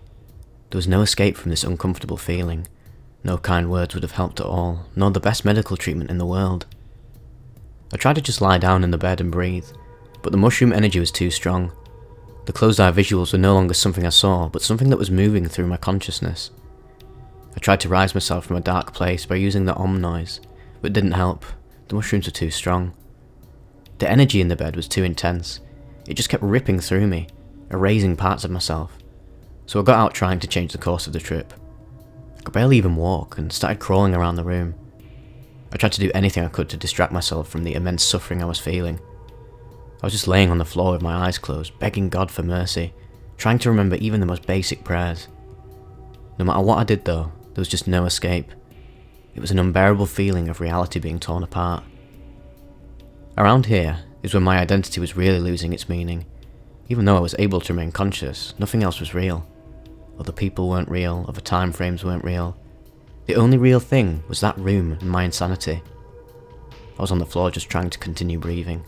I was twisting and jerking around, lying on the floor begging for mercy, doing different poses. Being in the child pose really helped a lot. It seemed the perfect pose to assume while going through the suffering and was just something that I went to naturally. I was lying on the floor for about 30 minutes just mumbling incoherently. Then 46 minutes into the recording, or at 2:26 AM, I began talking again. So, what I learned about life in this trip: you gotta show up every day, and that's what matters. Everyday actions determine what happens to people. Willpower plus daily activity equals the life you want. And this is when it started happening. My separation from this world. I had this feeling come across me like we're all actors and this world isn't real. This whole world is a lie, just a temporary plane for us to live in. That is when I felt the pain of all the animals that froze to death that night. I felt their suffering. Even though I was going through this immense suffering, I was still blessed to be alive. Every moment of each life is precious and full of meaning. Then, my mind shifted to Anthony Bourdain and how he committed suicide. That's when I thought to myself, even suicide wouldn't save me from this. This existence is immortal. Even if I'm no longer attached to this body, my existence will continue. There was really nothing I could do to escape this moment. This is when I realised how alone I actually was, in the middle of nowhere, going through one of the hardest times of my life. However, I was happy that nobody else was coming. As Terence always said, Go at it alone. I'm glad I didn't have a trip sitter, because if they saw what I was going through, they might have called for help and ended the trip prematurely. Even if there were 100 people there, not a single person would be able to help me right now. What I was going through was meant for me to go through, and just for me. The nausea kept growing worse until I just started throwing up at 2:38. Felt much better after I threw up. It became much easier to breathe. There wasn't any fear around it or hesitation like there is normally. I just puked and let it all out. After that it became a little bit more manageable, but I still had to focus on my breath to stop reality from fully ripping apart. Most of my identity was already chipped away, and my past was irrelevant, and I couldn't even remember a single moment from my life. Who my friends or family were didn't matter, as I couldn't remember them at all. Even the world didn't seem real. We're all just a bunch of actors for the greatest show. I was in that room holding on to the edge of reality. After resisting for quite a while, I reached an epiphany. My insanity was the last thing holding reality together. That was the secret to the mushroom trip. You need to ascend through your insanity. I felt immense joy when I realised this, because for the first time during the trip there was a way out, a possible relief. I already let go of everything else, and for my insanity to end, I needed to let go of reality entirely. Might seem like insanity would be easy, but it was the hardest thing to let go of because it was the only thing keeping me in this world. My ego would rather suffer insanity than to cease existing. I struggled with this realisation for a couple of minutes before I made my final decision. I already let go of everything else, and this was the final step before I could be free from the suffering of my existence. I didn't know if I was going to come back or where I would be going to, but I no longer cared. I just couldn't stay where I was. So, with my decision made, I went back to the bed, into the silent darkness, and said out loud, "Goodbye, world. I'll be back in a couple hours." I didn't go to another realm like I thought, but instead, I lived moments of other people's lives. One of my reincarnations was a moment in this overweight Latino boy's life, around 10 to 12 years old, and he'd just won a football game. Then, I shifted to a battlefield, thinking about the wars going on in the world. I was then a person who was just shot to death in the war, an innocent bystander just getting mowed down. I remember it felt like there were 4 or 5 bullets being shot through me. Then, for one of my forms, I was born as a deformed baby just going into this world. That one didn't last very long. I remember having a very deformed skull and crying, and then I left that form onto the other one. After that, I was a dog being beaten by its owner. The last form I remember clearly was a black slave during colonial American times getting whipped on my back. At this part of the trip, I just felt the suffering of different beings. Whilst it was very unpleasant, I was no longer me, no longer insane, just a consciousness, existing free of identity. While that was happening in my head, in the real world I kept making a swimming motion with my arm, and I physically changed my location within the mushroom realm. It felt like my head was getting squeezed, as if I was going through the womb into this world. I was in the place where people get reborn, like the womb of the universe. My head was getting squeezed as I was being reborn, and then I popped out. And then came the moment where my soul was fully free from my body. I remember I kept seeing the coat and shoes on a hanger, like when someone takes them off when they enter the house. My soul was just bare, alone in the realm without me. I was just me. Not the me in this world with my body, but the immortal me that's existed before this world and will exist after it. I'm pretty sure I was in the spirit realm at this point, completely unbound. I even might have seen God, the ultimate God, but I don't remember much of this part. It was just a very bright, warm feeling, and it had a very ultimate sense to it. The light was so bright I couldn't even see the full figure. I gained conscious again when I opened my eyes, and I went straight for my phone to check the time. I reach down, turn over the phone, and see the time. 6:22 AM. I think to myself, I survived. Update and closing thoughts. It's been 2 weeks since the trip, and I needed to get this out to process it. I didn't feel like my life really changes too much since the trip. It does feel like something shifted inside of me, but at the same time, I feel exactly the same. I think I'm past the stage where psychedelic trips will just give me an automatic power boost. For me to get the full effects of this trip, I would need to unpack and incorporate it while sober. Writing out this trip report was the first step of unpacking. One thing that I did notice is I don't really think of my life before this trip. I know I had one, and I have the memories, but it doesn't really matter anymore. It's like the last chapter finished and a new chapter began, free of the burdens of the past. Free to plan out a future where I can decide what way to go. This trip mainly humbled me by showing the suffering of others around me. The two things I took away from this trip is the suffering of others and the feeling that this world is fake and we are just actors. During the end of the trip, it was a feeling I knew to be true, but now it's just a faint memory. As of now, I don't have any trips coming up, but I'm not opposed to the idea of going back. The fear that haunted me for 10 years is now gone. I'm no longer scared of that realm. While this trip was the most suffering I ever felt, I'm not bitter about it, but actually grateful. I've never been so happy to just be me in my own life, a feeling that many of us take for granted. Safe travels, everyone.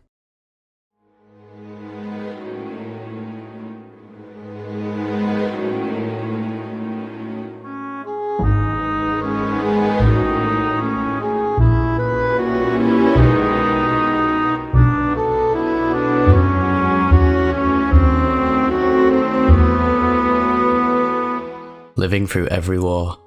An LSD and ketamine trip report, taken from the Vivek Discord. Hello lads and lasses. I'll split this experience by the hours, as it is insanely in depth and needs to be explained step by step. 11 AM before the 700 microgram dose. I went round to a really good friend of mine's. His name is Ryan. Chatting as we usually do about games, the usual stuff. Whilst we waited for another one of my friends, who was called Piers. We discussed how the 12 hours was going to go, like taking the LSD, then going for a walk during the peak, and then spending the rest of the time at home. Finally, Piers turns up around 11:30 AM. We're all chatting as we do, and start to take our first doses. Me and Ryan take 4 tabs of LSD, totaling 700 micrograms, whilst Piers, who hadn't taken LSD in 5 years, wanted to take it slow, so he only took the 1 tab being 200 micrograms. 12 PM, first hour. So we waited for it to kick in, and admittedly, I was rather nervous, purely because I'd never taken this much LSD before. This was quite uncharted waters for me, and I was not entering with any questions, nor wanting any answers. I felt quite anxious, and it felt as if I had a weight on my chest. not anything I had felt before taking LSD in the past. 1 PM, second hour. By this point, the LSD had kicked in. No insane visuals just yet, but my headspace felt a lot more open and it started to really kick in. We all started listening to music to ease us into it. Piers slapped on some chill music of a man on some car motion, playing some kick-ass instruments. This really lightened the mood and helped with the anxiety a lot. Meanwhile, Ryan was prepping for us to go out to a nearby nature reserve by where we lived. It's a beautiful place and is our usual spot for a walk.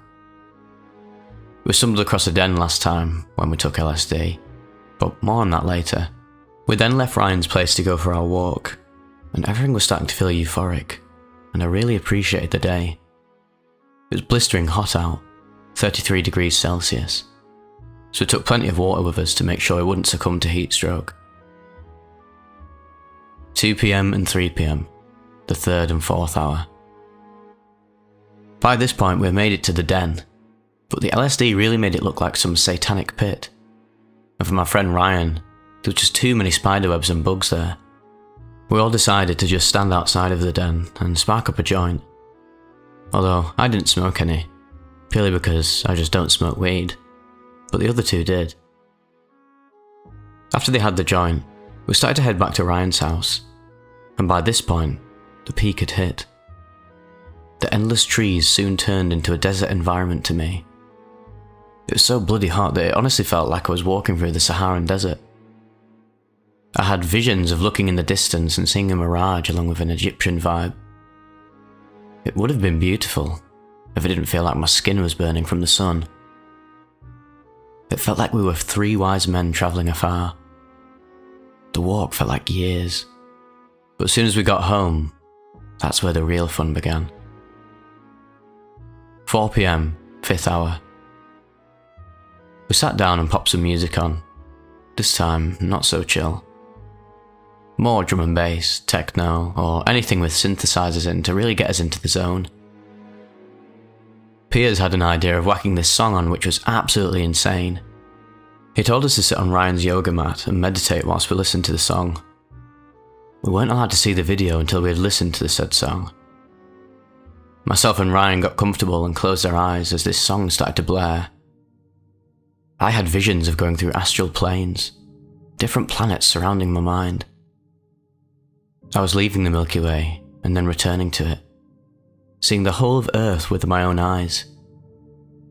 The Earth was surrounded by UFOs abducting what I can only describe as souls. Once the song had finished, me and Ryan described the exact same vision, as if our minds connected telepathically. Piers then shows us a video of the song, and Lord behold, it is just 2 men jamming to an array of insane instruments, multitasking and really going hard on this piece of impromptu music. It was amazing. By this point the lads wanted another joint, and I opted to stay inside and listen to a few nostalgic DMB from the PS2 era of gaming. This is where it started to get dark for me.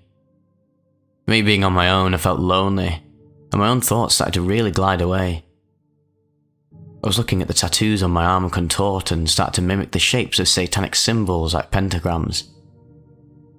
I hear a voice demand I shake the hand. My mind told me it was a deal to sell my soul for unimaginable wealth in the future. I gladly accepted and shook the hand. I then closed my eyes, and my body felt overrun with anxiety, lust, and ecstasy. I could see what I would describe as a black-haired, red-skinned woman, naked and covered in piercings. I was weirdly seduced by her. She even let me touch her. Long story short on that one is that I fingered a devil. Pretty fucking cool in some sense, but also very odd. This lasted a good 20 minutes. When the lads returned, we then switched back on some more intense drum and bass, and this is where my visuals started to get really intense. 5 PM, 6th hour. The music playing was so intense that I just closed my eyes, and this is when my anxiety got so insane that it physically hurts my chest. It was 2,000 years of warfare in my head. My perception of time was completely gone. A constant battle. I started off prehistoric, fighting an animal with a stone spear which gradually started to progress through time. I then became a knight, slaying a worm by piercing it through the skull with a claymore. I then was on a sail ship fighting a Spanish man of war, in which this time my ship sunk. I couldn't breathe as I plunged into the water. As soon as I resurfaced, I catapulted into the air, and landed back on the ground in some trench warfare. Going over the top, a shell hit in front of me, and it faded to white. I could hear planes, and this is where it started to get interesting. This is the most vivid hallucination of the lot. I was an RAF pilot in World War II, piloting a Spitfire. It was the Battle of Britain. I could see the white cliffs of Dover as I was attacking enemy fighters. I was shooting down so many of them, when all of a sudden I was shot on the left wing. I came crashing down, and that's when the music changed along with my death. A futuristic war now began. I was piloting a kick-ass mech, and every time the bass dropped on this song it felt like I was shooting lasers, stomping and attacking everything in my way. It was cool. And then the music stopped. My mind was at ease. I felt like I'd fought thousands of wars and survived the battle within my mind. I believe I crushed the anxiety I was feeling, because after this, I had the best trip possible. 6 PM to 7 PM, 7th and 8th hour. All good vibes from here on out. I'm a massive sucker for nostalgia, and the Wipeout soundtrack came on. The visions of this is amazing. I was piloting a space racer for the longest time, and it was honestly so cool.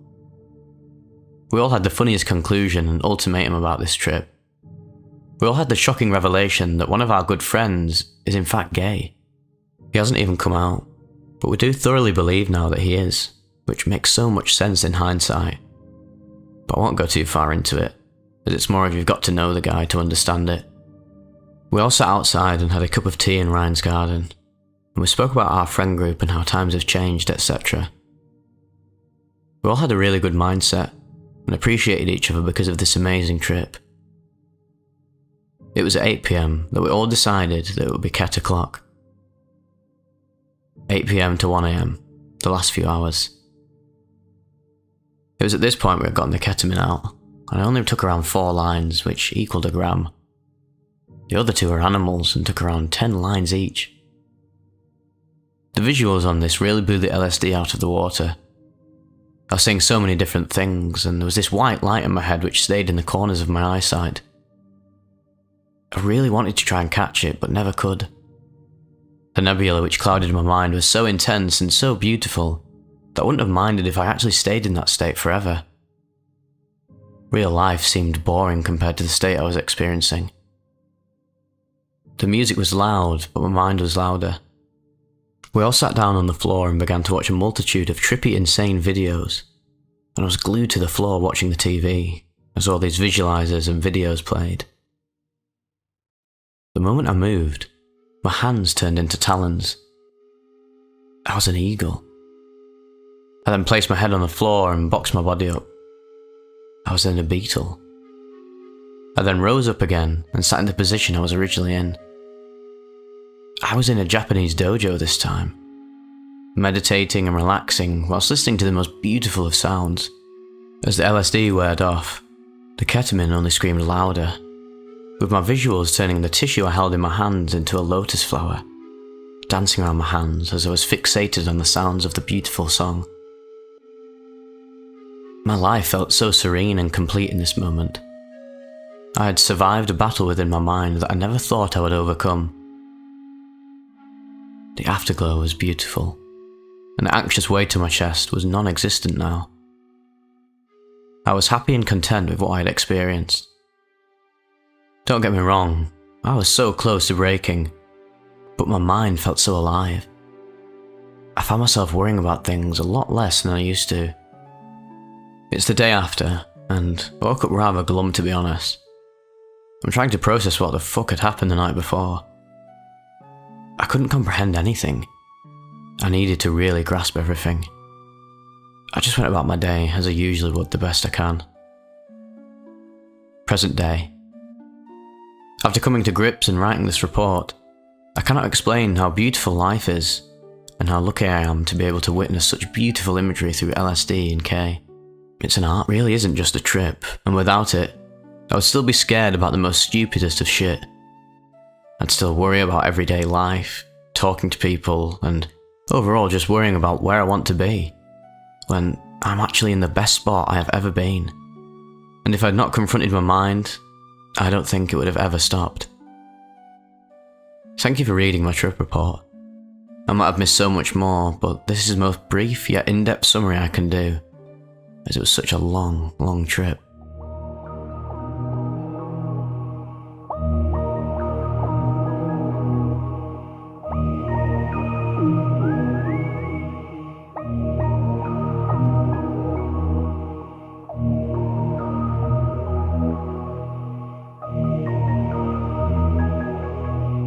A sliver of what God feels. An LSD trip report sent in by a subscriber. Experience date May 2022. It was the second semester of my freshman year in college, when one of my friends and I decided to dip our feet into the world of psychedelics by ordering tabs of LSD online. We split the 10 tabs when they arrived, around 100 micrograms each, and excitedly discussed when it would be the best time to take one. I finally chose the following day, as I'd finished my finals and had nothing that would cause me any stress. My friend was not able to take them, as he still had assignments. Nevertheless, he offered to trip sit me. We were both inexperienced, but understood that it would be best that we had a person looking after us. He had no prior experience being the caretaker of a tripping person, but I knew him well enough and trusted him for the task. The next morning, I got up late and ate a light meal in the university dining hall. I returned to my dorm and delicately picked up one of the blotters and noted the unicorn image imprinted on the front before placing it on my tongue. I washed it down with a swig of water and messaged my friend letting him know that I had taken it. It was around noon, and I wandered into one of the rooms on my floor where I knew my other dorm mates would be watching a movie. About 20 minutes passed of watching and I started to feel hungry, even though I'd just eaten. I filled a bowl of Chex Mix, yet after putting just one into my mouth, I found that the flavour was just too strong for my taste buds. Immediately, my hunger dissipated, and I knew the tab was starting to take effect. I set the bowl to the side and felt a mild drowsiness start to take hold, as well as the slight feeling of time starting to slow down. After watching the movie for perhaps 10 minutes or so, my friend entered the room and advised that we go for a walk. He did not like the setting of the room, because it was dark and the movie had occasional scenes of scary imagery. I was mildly annoyed, because I saw nothing wrong and just wanted to sink into the couch I was sitting on. But looking back, I'm relieved about the change of location. Who knows how the trip would have turned out? I'd not done much research beforehand and didn't know just how much of an impact the set and setting have. I'm glad I chose to go with him. We set off from the 4th floor of the dorm with another friend, who brought along a baseball and catcher mitts. I was getting no visuals, but the sense of time becoming slower was growing, and the staircase from the 4th floor seemed to spiral on for a very long time. Behind our dorm was a large field of grass, where sports clubs sometimes went to hold the practices.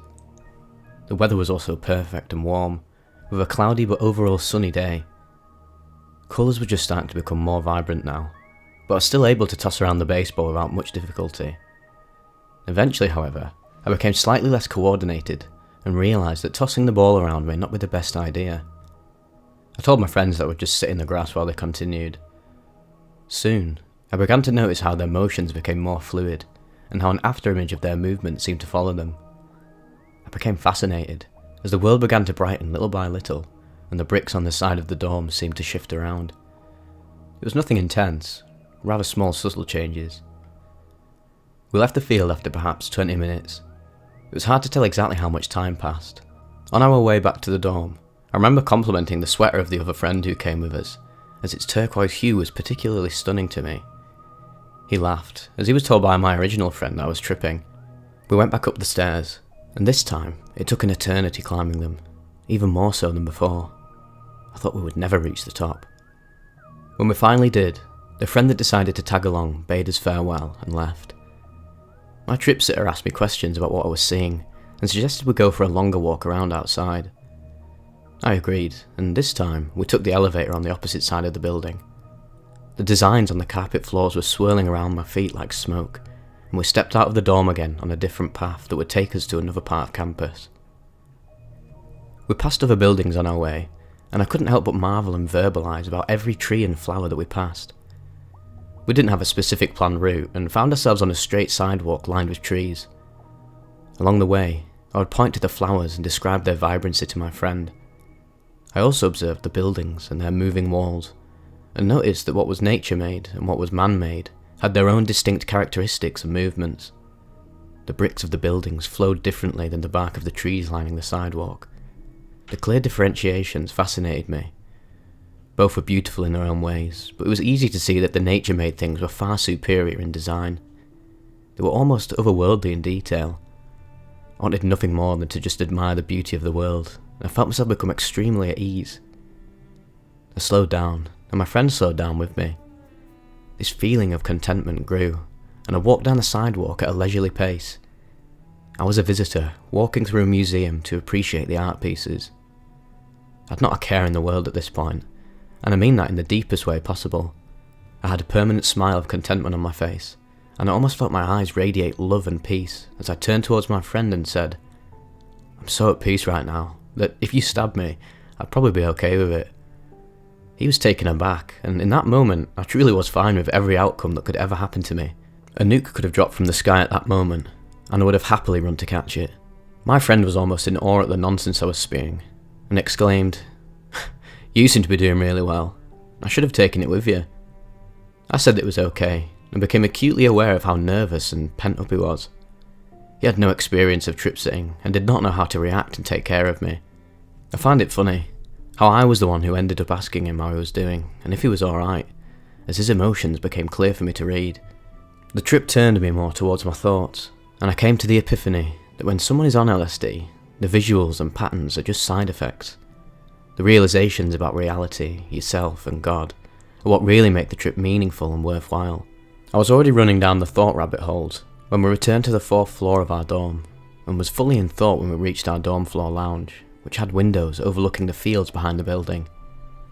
At the time, it was just me and him, and I spent time doing my best to form my thoughts into words for him to understand. I felt that I understood every philosopher and why they come to the concepts that they do. I also understood why the hippies preached peace and love. I pondered the universe and good versus evil. I felt that everything was connected, and in my mind's eye, could perceive lines of vibrant colours connecting every living thing in the world and the universe. In my mind, I followed the lines in hopes of finding their source, and traced back into mankind's history to find it. It all came to one centre, and in that centre was God. There was no other source. I could not find any other possible cause for the world, creation, and the universe. There was only one, and my mind almost orgasmed at the epiphany. In that moment, I felt a wave of tremendous love for everything, and I knew that this must be a sliver of what God feels for his handiwork that is earth and humanity. I tried to explain to my friend, but words fell short, and the only way for anyone to truly understand was to feel what I was feeling. I even told him, "The words I'm saying right now mean nothing. These words can't explain it." Over time, more of my friends and dorm mates filled the 4th floor lounge, and I sat myself on a couch facing away from the windows, yet I could feel time passing into the day's golden hour. I was lost in thought, hardly paying attention to the speckled dots of glowing colours sprayed across the ceiling and the waving carpet. The feelings of love and contentment did not abate. With my friends laughing and talking, along with the streams of brilliant golden sunlight coming in through the window, I felt the trip peak. I was in sheer bliss, and I felt as if I was in heaven. I did not need to die to experience heaven. Heaven was a place in which there was complete contentment, overshadowed by love. I also pondered the evil that was in opposition to this heaven, but it paled in comparison to the love, and was more like a failing tendril of shadow snaking through creation, rather than the strong, vibrant lines connecting us all. I knew with firmness that all of the injustice and harm done to others would eventually be dealt with, just not now. Evil was more of an annoyance than anything, a failing, pitiful creature that was doomed in the end. I could have stayed there forever, but my friend suggested we eat dinner at the dining hall. At first I didn't want to go, but realised that in order to keep my physical vessel going, I needed sustenance. I made sure to drink some water before we left. At the dining hall, I observed the crowds of students and looked at them all with pure love. They were like me, and beautiful, yet they could just not see it. Their emotions were as plain as day, and I could see just how much they tried to hide their true feelings. My eyes swept across the faces with love as I waited in line. I looked at them as if they were my own children. I ate with my friend, and now that we were sitting face to face, I could really grasp how nervous he was. Filled with concern and love, I checked up on him. He seemed to be taken aback when I asked him. He was the one supposed to be looking after me, and not the other way around. He would then ask how my food tasted, and what I saw while I was stripping. I told him that the food was good, but inwardly I knew he would not understand that the physical aspects of the trip were not important to me anymore. We parted ways when we returned from eating, and I felt an overwhelming urge to go outside and experience the evening. I needed the fresh air, and the air of the building was almost suffocating. After searching for a spot, I chose a park bench below a small low-hanging tree and basked in the contentment I felt. The evening had cooled and the sky was a dark blue. It was perfect for the come down of the trip. I stared up at the sky through the leaves of the tree and watched the leaves meld together and swirl in fractal patterns. I felt the wind on my skin. It may have been chilling to my sober self, but I loved every second of it in that moment, because I knew I was alive.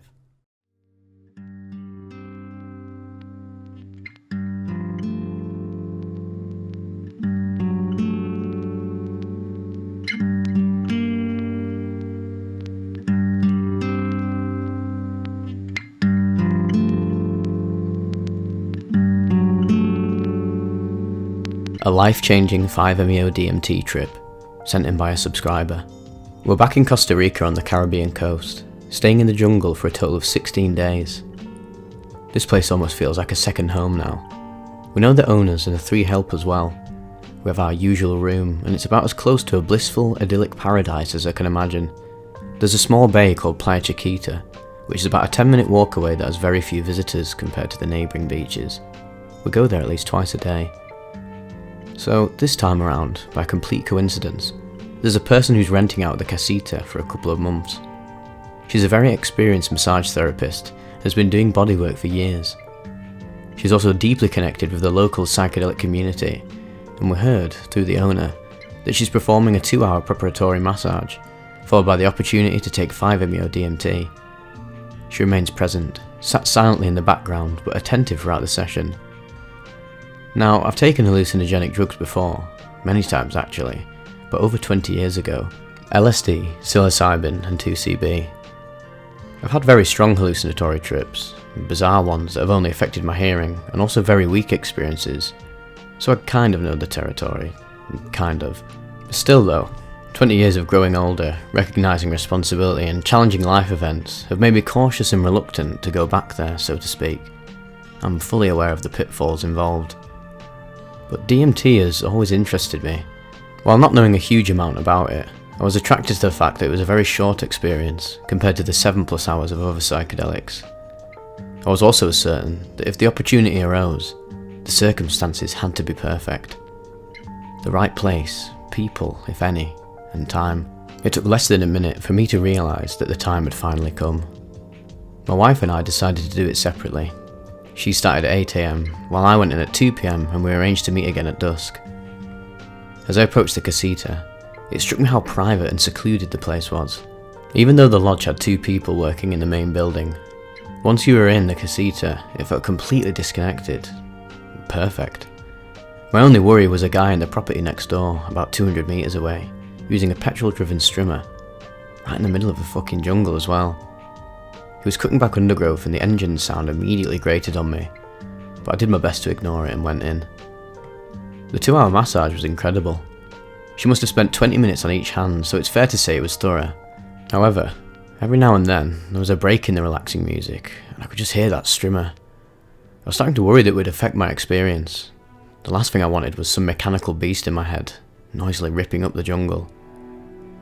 Fortunately, by the time the final stage came around, the strimmer was long gone. This final part was a cranial massage, both intense and deeply soothing, preparing me for what came next. I was so calm and rested I could have fallen asleep right there. All the while, the very peaceful music playing in the background had been kind of trancy, with small elements of tribal tones and voices. This, in time, was replaced by something far more ambient and distant, more of a soundscape. I was told to sit up, breathe deeply and fully several times, and then a glass pipe was placed at my lips. I inhaled steadily, held my breath for a moment, and then exhaled. For a moment there was no change, but then my vision began to blur, and then suddenly sharpened into a million tiny triangles, varying in size and ordered in vividly complex patterns. This was subtle. I could still see everything else around me, but it was almost as though a transparent fractal veil had been held in front of me. I stared at my hands, marvelling at my pulsating, ultra-defined flesh. This was my first reminder from all those years back of what it was like to come up on psychedelics. Flesh always just looked so alive. My breaths were huge, incredibly deep inhalations travelling from my core, through my chest, and out of the top of my head. My exhales were an intense release that didn't end until they passed through my entire body and entered the floor beneath me. It was an incredible experience, making me acutely aware of my physical body, but also, I felt like I was teetering on the edge of something else much, much bigger and much deeper. And then, within a minute, I was calm, focused, and very clear-headed. I was smiling to myself and a little surprised at how subtle and brief the experience was. For a small moment, I felt grateful for the opportunity, for the journey if you like. Then I realised I had to go again. So the music in the process started up once more. Another pipe was prepared as I began my deep breathing exercises. Then, as I sat upright, legs crossed, the pipe was held to my lips, and I inhaled for longer than the first time and held my breath. And then, I died. I died? I deaded? I dead? What? As I exhaled, I felt my head slowly dip. My body became limp and my eyes closed. I was immediately enveloped in a bright whiteness, a sense of nothing but everything. The feeling of being within my physical body then disintegrated quickly, and for a brief moment, a feeling of sorrow passed over me, that my mum and wife would be heartbroken that I died so recklessly. But then, within a matter of seconds, all emotions disappeared, and I reached a state of complete serenity and what I can only describe as nothingness. There was no longer a top or bottom. I was neither heavy nor light. There was no detail and no gravity. The silence was deafeningly quiet. I was no longer there. I and everything around me was gone. Was this death? Then it began. I have no idea if I lifted my head, but it was like an unfurling, a rise, a rebirth. At first, I was only vaguely aware of tiny noises I was creating. My lips were gently opening and closing. The moisture in my mouth was causing a sound almost like a fish. Was I speaking? Words came next. Fragments, utterings that shifted and distorted into echoes. It all seemed to have meaning, familiarity. Within the next few moments, I was overwhelmed by every sense imaginable. It was almost too much to handle. The most extreme expansion of sensations and sounds. My body, though I no longer had one, was flooded with extraordinary, explosive vibrations that seemed to radiate from my centre to the extremities of my body and out into eternity, almost orgasmic. Yet I remained at ease, calm, present, and alert to all the emotions and feelings that swept through me. The music, if you could call it that, had become more prominent, deeply complex, intricate and heavy, yet resonating and breathing in complete balance and harmony. Shapes began to appear. A never-ending expanse of large black dots entered the whiteness and erupted into beautifully detailed, very geometric patterns. Three-dimensional triangles and arcs within pyramids within pentagons and so on. It was stunningly beautiful. The colour was subdued, almost monochrome, but it still had a palette of soft greens, blues, browns and reds.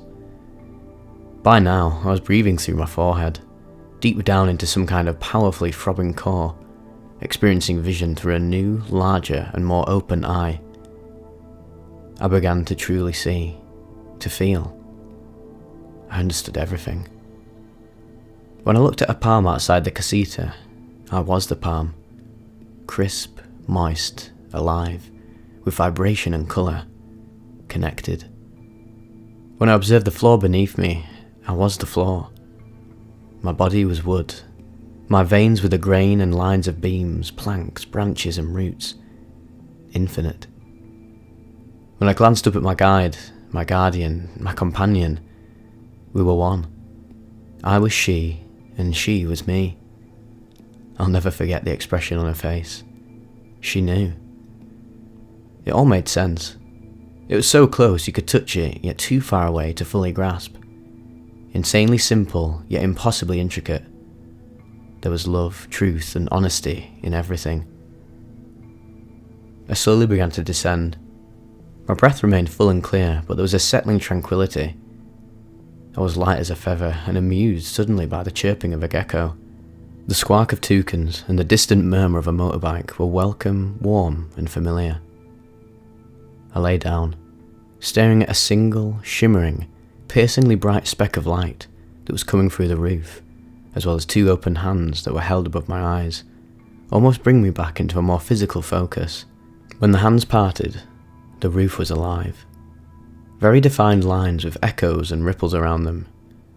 Yet when I looked to my left, the jungle was clear, silent and still. I let the ripples of the palapa roof slowly subside, and then sat up in awe of what had just occurred.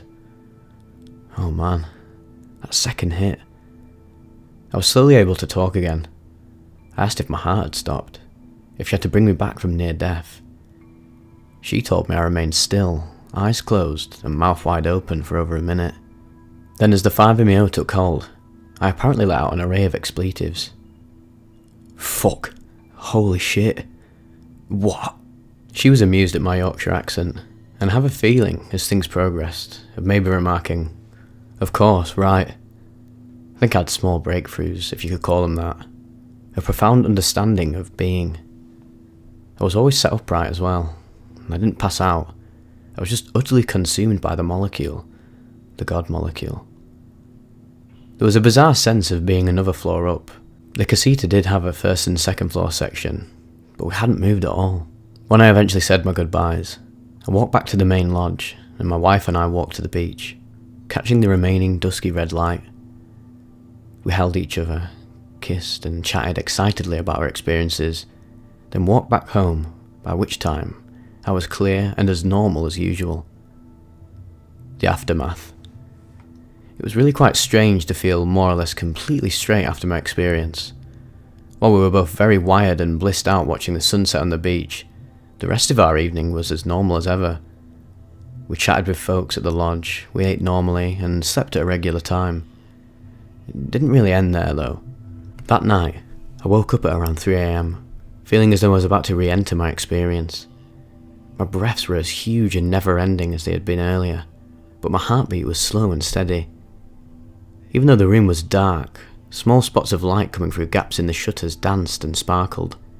It felt like the walls were breathing with me. This lasted a good 30 minutes or so until I fell asleep. The second night, I had exactly the same feeling. Maybe a little milder this time, but I'll confess to feeling a little uneasy.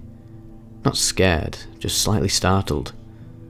I'd also been going to morning vinyasa yoga classes the whole time I was away, 6 times a week. The class on the morning following my experience was incredible. Words just don't do it justice.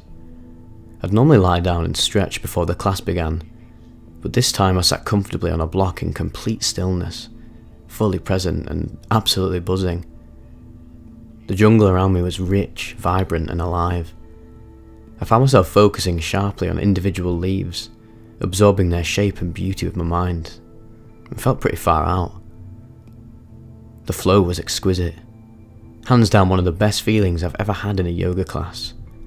Fluid, perfectly synchronized with my breath, but also with what felt like the natural vibration of the jungle. It was like a dance, a masterful yet effortlessly choreographed journey from start to finish. Savasana could have lasted an eternity. I now realise, after a little bit of research, that what I had initially experienced in the casita was ego death, and it's very common. Also, the white void is talked about a lot as well. It's amazing that there are such fundamental similarities between individuals who take this plant medicine. I also realised that I was completely unfamiliar with 5-MeO-DMT. I hadn't read one single trip report of any psychedelic activity. Not one. I'd been expecting the effects of the more commonly known NN-DMT, so I kinda went in clueless. I'm so glad it worked out this way, free of any opinions or expectations whatsoever.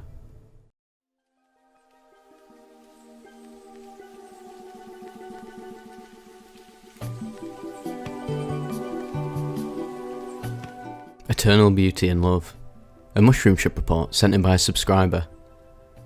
Hello everyone. I'm here to share the tale of one of the most beautiful, warm and loving trips I've ever had. I recently got my hands on 14 grams of fairly potent albino penis mushrooms and an ounce of some killer bud. I decided that 2.5 grams would be plenty for a decent trip. For context, I'm male, 6'2", and 240 pounds, kind of fat. I also fasted for 24 hours beforehand. My set and setting was at my house on a very pleasant, cool autumn day. I was in incredibly high spirits as I had my fiancée with me as a sitter, and I just got out of an absolutely soul-draining job to go pursue my passion. The trip started at 1 o'clock, when I ate the absolutely disgusting mushrooms. I nearly got sick of them, but through much willpower I kept it down. I decided to hit the bong a few times before the come-up started to combat future nausea. After about 25 to 30 minutes, the come-up had begun. It was incredibly smooth. Little to no nausea, nice colour enhancement and euphoria. It was the nicest come-up I've ever had. Me and my fiancée were on the couch watching TV when I decided it was time to explore. I stepped out onto my porch to an absolutely breathtaking scene. I live in the mountains in autumn when all the trees change colour. It's like looking out into a sea, with massive waves of colour washing over everything. A strong breeze came through like a wave, and all the trees started flowing in the wind one after the other as it washed over the hill until it hit me. It felt amazing. The light rays and shadows dancing on the ground, flexing, moving, breathing, folding in and out of itself. Massive rotating fractals covered the side of the mountains in the distance. Light teal and turquoise patterns and fractals danced in the deep blue indigo sky. I couldn't wipe the smile off of my face from the sheer boundless beauty I was gifted the chance to perceive. Intense trails and colour changes were on everything.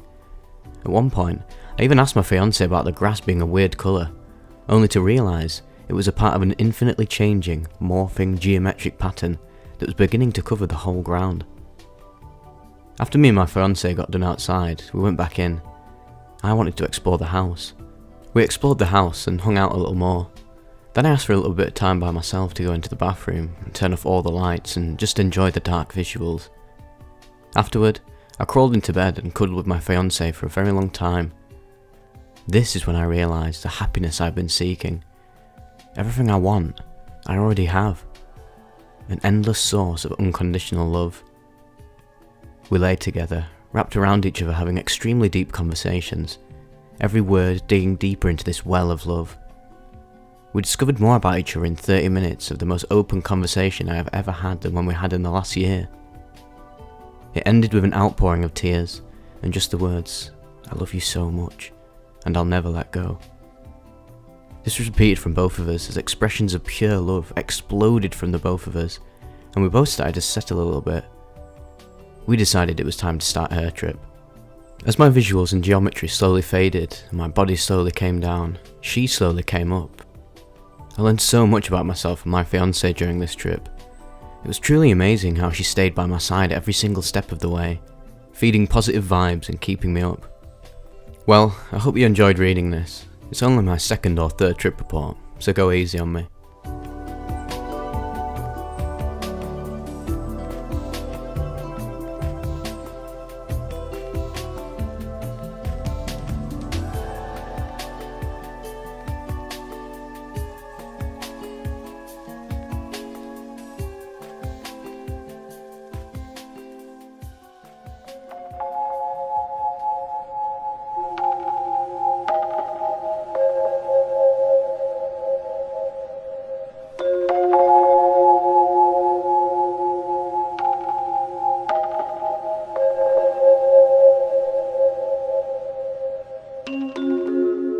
I died and went to heaven. A 5-gram mushroom trip report sent in by a subscriber. I'd like to begin this trip report by giving some context. This trip happened over the past summer with a really good friend of mine who I'd tripped with countless times. At this point, I was already extremely experienced with shrooms and had taken them about 25 times previously. While most of my trips were very pleasant, this was one of my first bad trips, and boy, did it teach me a lesson. I'm an 18-year-old girl, 5'7" and pretty underweight. My friend is the same age as me, but overweight. Keep this in mind for later, as this information comes back into play. While yes, I am underweight, at this point in time my tolerance for shrooms and pretty much any other drug under the sun was ridiculously high. I'd gotten to the point where a 3-gram shroom dose is pretty much the baseline for me. On this particular day, my friend was getting ready to move out of state, so we decided to have one last sleepover together before she had to leave the next day. I got dropped off at my friend's apartment by my mum, and we started the hangout off like any other by getting a bit drunk. I drank about the equivalent of 3 shots, mixed with some cranberry juice. I didn't think much about us drinking, as it was pretty commonplace for me and this friend. But then my friend said that she wanted to trip with me one last time before moving. I obliged and messaged my plug asking for a 7-gram bag of penis envy shrooms, and let him know that it was my last trip with my friend before she had to move away. My plug is a very nice guy, mind you. I secured the bag of shrooms and then went back to her apartment to inspect them.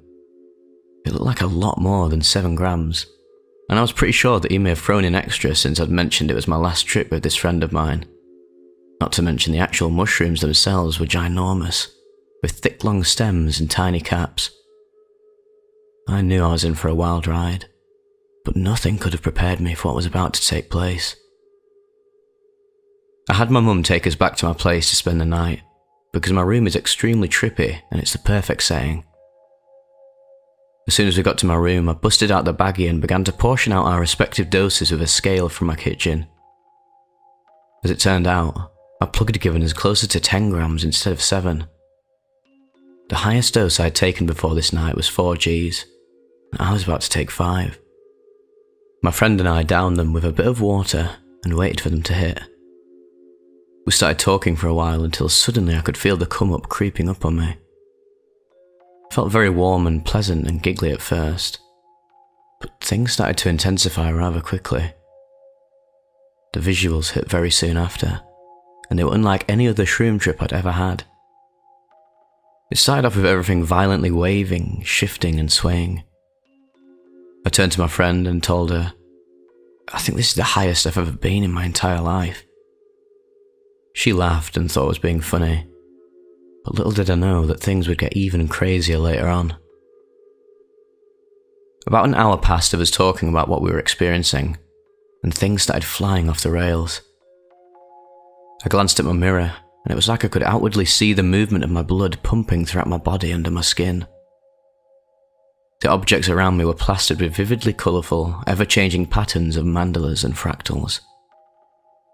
When I looked out my window, it looked as though a raging storm was aggressively pushing and pulling the trees in my vicinity. I kept asking my friend if it was storming outside, to which she repeatedly told me that it wasn't. By now, I hadn't peaked yet, but to try and distract myself from the chaos occurring around me, I pulled up some images of neat things on the internet to trip out on. I searched up an image of the Earth, and it was overlaid with the same patterns of the fractals and mandalas that covered me in my room. The clouds in the image were swirling and moving as if I was seeing live footage of our planet from afar. Similarly, when I looked at a picture of a galaxy, it was spinning and swirling as if I was seeing it in person with my own 2 eyes. I looked up from my phone, and the peak began to hit me. And damn, was it hitting me hard. My cat was in the room with us at this point, and he seemed to be freaking out while watching us. I can't blame him, because we probably looked and sounded insane. He walked up to me, and after petting him, he sat about a foot away from me and started grooming himself. As I watched him lick his paws, it appeared as though time began to loop in on itself. He'd lick his paw, and then almost as if I was watching an instant replay, the same action would rewind, play out again, rewind, and so on and so forth about 5 or 6 times. The movements of my friend and my cat started glitching out, repeating swiftly and aggressively over and over. My cat went to a corner of my room further away from me, laid out on his side, flat against the floor. One of my worst fears is of my cat passing away, as he's quite old, and also my childhood cat, which I love very dearly. So I walked over to him, crouched down, tried nudging him to get up, and his body seemed limp and motionless. My heart sank to my stomach, and the searing hot sensation of fear coursed through me. Did he die? I thought to myself, in a state of violent panic. With this thought came a feeling that I can only describe as losing a part of myself. I was overcome with grief and fear. I nudged him more aggressively, and to my utter relief, he got up. I let him out of my room so I wouldn't focus and worry so much about him. But it was after that point that the trip was far beyond saving, or becoming pleasant once again whatsoever. True peak began to hit me. It was the most bizarre, otherworldly experience that I have ever encountered. It was as if I had gone blind. All I could see were the patterns of shifting and changing fractals and mandalas filling the entirety of my vision. I couldn't move, speak, hear, think, or feel anything. I was completely convinced that I'd passed away and was glimpsing the afterlife. The patterns started organising themselves into an overwhelming, terrifying, but simultaneously awe-inspiring formation. There was a large eye at the centre, surrounded by rings and rows of smaller eyes, shifting around the middle. In the background was orange and brown, earthy-coloured formations of changing shapes. At first, all I could hear were the sounds of what seemed like billions of people, dead and living, calling out, crying, laughing, speaking and screaming in every language all at once. It was as if I was hearing every sound that was being made or has ever been made before on the planet. The noises slowly shifted into the sound of thousands of heavenly singing voices, like a choir of infinite proportion. They hummed and chimed in unison, and it was the most beautiful but overwhelming sound to have ever graced my senses. I had no knowledge of who I was, who I love, my family, my name, my friends, or any knowledge of my human life thus far. It was as though I didn't exist anymore. Fully convinced that I was witnessing God himself, I asked him, without speaking, "Where do we go when we die?"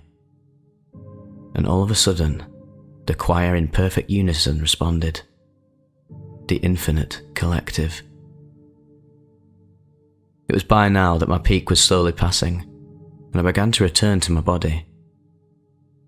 I came to in my friend's arms, covered in a pool of my own sweat, still lacking the sensation of touch. I asked my friend what had happened. She said that I started to zone out and stare off into space, and then seemingly fainting with my eyes open. I was still tripping super hard at this point, but I was conscious. I proceeded to forget how to breathe, and slipped in and out of reality for a while afterwards. I felt like I was burning from the inside, and everything was swelteringly hot. I slowly tried to recall who I was, examining every facet of my being with immense detail. I fought to remember my name, where I was born, my family members, my friends, what I enjoy, what I dislike, etc., until my ego slowly returned back to me again. My friend had to keep reminding me to breathe because I kept forgetting to do so. I started to chug water to flush the trip out of my system. I was asking my friend for my mum, as well as my older brother or any of my family members at all, so that I could tell them how much I love them or have them comfort me in some way. I called my best friend in a panic, asking her to come over and telling her that I'd taken shrooms and seemingly had a panic attack of some sort. She comforted me, and then I hung up. I finally began to come down. I started to ask my friend how our trip was going. She told me she was tripping absolute balls, and if she was tripping balls at 2 times my weight, then you can only imagine what I had been going through. I head to the kitchen to get some water.